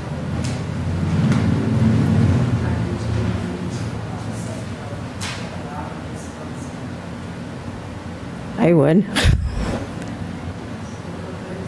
So... Yeah, they just, yeah. We're Okay, removing. so Counselor, is that a motion to amend this by amend these public guide licenses by removing Leonardo Parodi Ambrose? Correct. Do we have a second? Seconded by Counselor Trosky. Okay, so we have a motion to remove from the public guides Leonardo Parodi Ambrose, seconded by Counselor Tarowski. All those in favor? All those opposed? The amendment carries. On Counselor Varela moves that, on Counselor Varela's motion, that these be granted, but as amended to exclude Leonardo Parodi Ambrose. All those in favor? All those opposed? The matter carries. Further petitions. We have 3 seaworm license applications. Councilor Varela. Thank you, President Merkel. I move for suspension of the rules. Councilor Varela moves for suspension of the rules. Generally, you state what your suspension is. A motion for these be granted. Okay, so thank you for the clarity. Councilor Varela motions for suspension of the rules. Seeing no objection. I'll can we also suspend the rules to allow the clerk to speak here? Just for point of clarity, the only reason they're held over is that we still need to check with the collector's office to see if they owe the city of Salem any money, as we do with any other petitioners. So that has not been done yet. Just wanted to make that known of what our process is in our office. All right, well, we can make that a condition on their approval, correct? Just look, a point of order here. Seaworm licenses. I'm just going to object to suspending the rules. Let's just move through here, guys. We do. Okay. We have an objection to the suspension of the rules. Councilor Varela. Move to refer this to Ordinance Committee, Licenses and Legal Affairs. Councilor Varela moves that these be referred to the Committee on Ordinances, License, and Legal Affairs. Under discussion, Councilor Varela. No discussion. On Councilor Varela's motion to refer these seaworms to the Committee on Ordinances, License, and Legal Affairs, all those in favor? All those opposed? The matter carries. Further petitions. We have 5 claims. Councilor Varela. Thank you, President Merkel. I move to refer this to Committee on Ordinances, Licenses, and Legal Affairs. Councilor Varela moves that these be referred to the Committee on Ordinances, Licenses, and Legal Affairs. Under discussion, Councilor Varela. No discussion. On Councilor Varela's motion to refer these to the Committee on Ordinances, License, and Legal Affairs, all those in favor? All those opposed? The matter carries. Further petitions. We have 1 drain layer contract operator license application. Councilor Varela. Thank you, President Merkel. I move that these be granted. Councilor Varela moves that this be granted. Under discussion, Councilor Varela. No discussion. On Councilor Varela's motion that this be granted, all those in favor? All those opposed? The matter carries. Further petitions. We have a request from Juniper Cove Community Committee to hold a block party on Chevelle Ave and Beach Ave on Saturday, July 4th, 2026, from 4 p.m. to 8 p.m. Councilor Tarowski. Thank you, President Merkel. I move that this be granted. Councilor Tarowski moves that this be granted. Under discussion, Councilor Tarowski. I hope they have a horrible day. Very good. Any further discussion? Seeing none. On Councilor Tarowski's motion, the Juniper Cove Community Committee Block Party on Chevelle Ave and Beach Ave on Saturday, July 4th be granted. All those in favor? All those opposed? The matter carries. Unfinished business. We have an ordinance to amend an ordinance relative to traffic, Chapter 42, Section 75, resident parking sticker parking for Essex Street. Councilor Smith. I move for adoption for second passage. Councilor Smith moves for adoption for second passage. Under discussion, Councilor Smith. We discussed this last time. There was one question that I could not answer, and it was regarding whether or not the new criteria that the Transportation Commission, in their capacity as a recommending body only, is using, whether or not these fit the new criteria. And by removing the ones that we removed last time, thank you very much for going along with that amendment to everybody, it now makes it such a small portion that I believe that it would, it reaches all the thresholds. So that was the only thing I couldn't answer. Other than that, just wanted to say. Thank you. Any further discussion? Seeing none. On Councilor Smith's motion for adoption for second passage, an ordinance relative to resident permanent parking at 388, 389, and 390 Essex Street. All those in favor? All those opposed? The matter carries. Further unfinished business. We have an ordinance relative to traffic regarding Chapter 42, Section 17A, schedule of fines for idling tour buses and standing buses. Counselor Smith. Thank you, President Merkel. I move for adoption for second passage. Counselor Smith moves for adoption for second passage. Under discussion, Counselor Smith. No discussion. Any further discussion? Seeing none. On Counselor Smith's motion for adoption for second passage, an ordinance relative to fines for tour bus idling. All those in favor? All those opposed? The matter carries. Further unfinished business. We have an ordinance to amend a non-ordinance relative to traffic, Chapter 42, Section 75, resident sticker parking for North Street. Counselor Smith. Thank you, President Merkel. I move for adoption for second passage. Counselor Smith moves for adoption for second passage. Under discussion, Counselor Smith. No further discussion. Okay. Any further discussion? Seeing none, on Counselor Smith's motion for adoption for second passage, an ordinance relative to resident parking permits on North Street. All those in favor? All those opposed? The matter carries. Further unfinished business. We have the second passage of an ordinance relative to traffic, Chapter 42, Section 74, general prohibition tow zones for in front of number 123 Loring Ave. Counselor Varela. Thank you, President Merkel. I move for adoption for second passage. Counselor Varela moves for adoption for second passage. Under discussion. No discussion. On Counselor Varela's motion for adoption for second passage, an ordinance relative to tow zones on Loring Avenue. All those in favor? All those opposed? The matter carries. Further unfinished business. We have a second passage for an ordinance relative to traffic, Chapter 42, Section 49, stop signs for Ocean Ave. Counselor King. Thank you, President Merkel. I move for adoption for second passage. Counselor King moves for adoption for second passage. Under discussion. No discussion. On Counselor King's motion for adoption for second passage, an ordinance relative to stop signs on Ocean Avenue. All those in favor? All those opposed? The matter carries. Further unfinished business. We have the second passage of a traffic ordinance amending traffic, Chapter 42, Section 49, stop sign at Summit Avenue. Counselor King. Thank you, President Merkel. I move for adoption for second passage. Counselor King moves for adoption for second passage. Under discussion, Counselor King. No discussion. On Counselor King's motion for adoption for second passage, an ordinance relative to stop signs on Summit Avenue. All those in favor? All those opposed? The matter carries.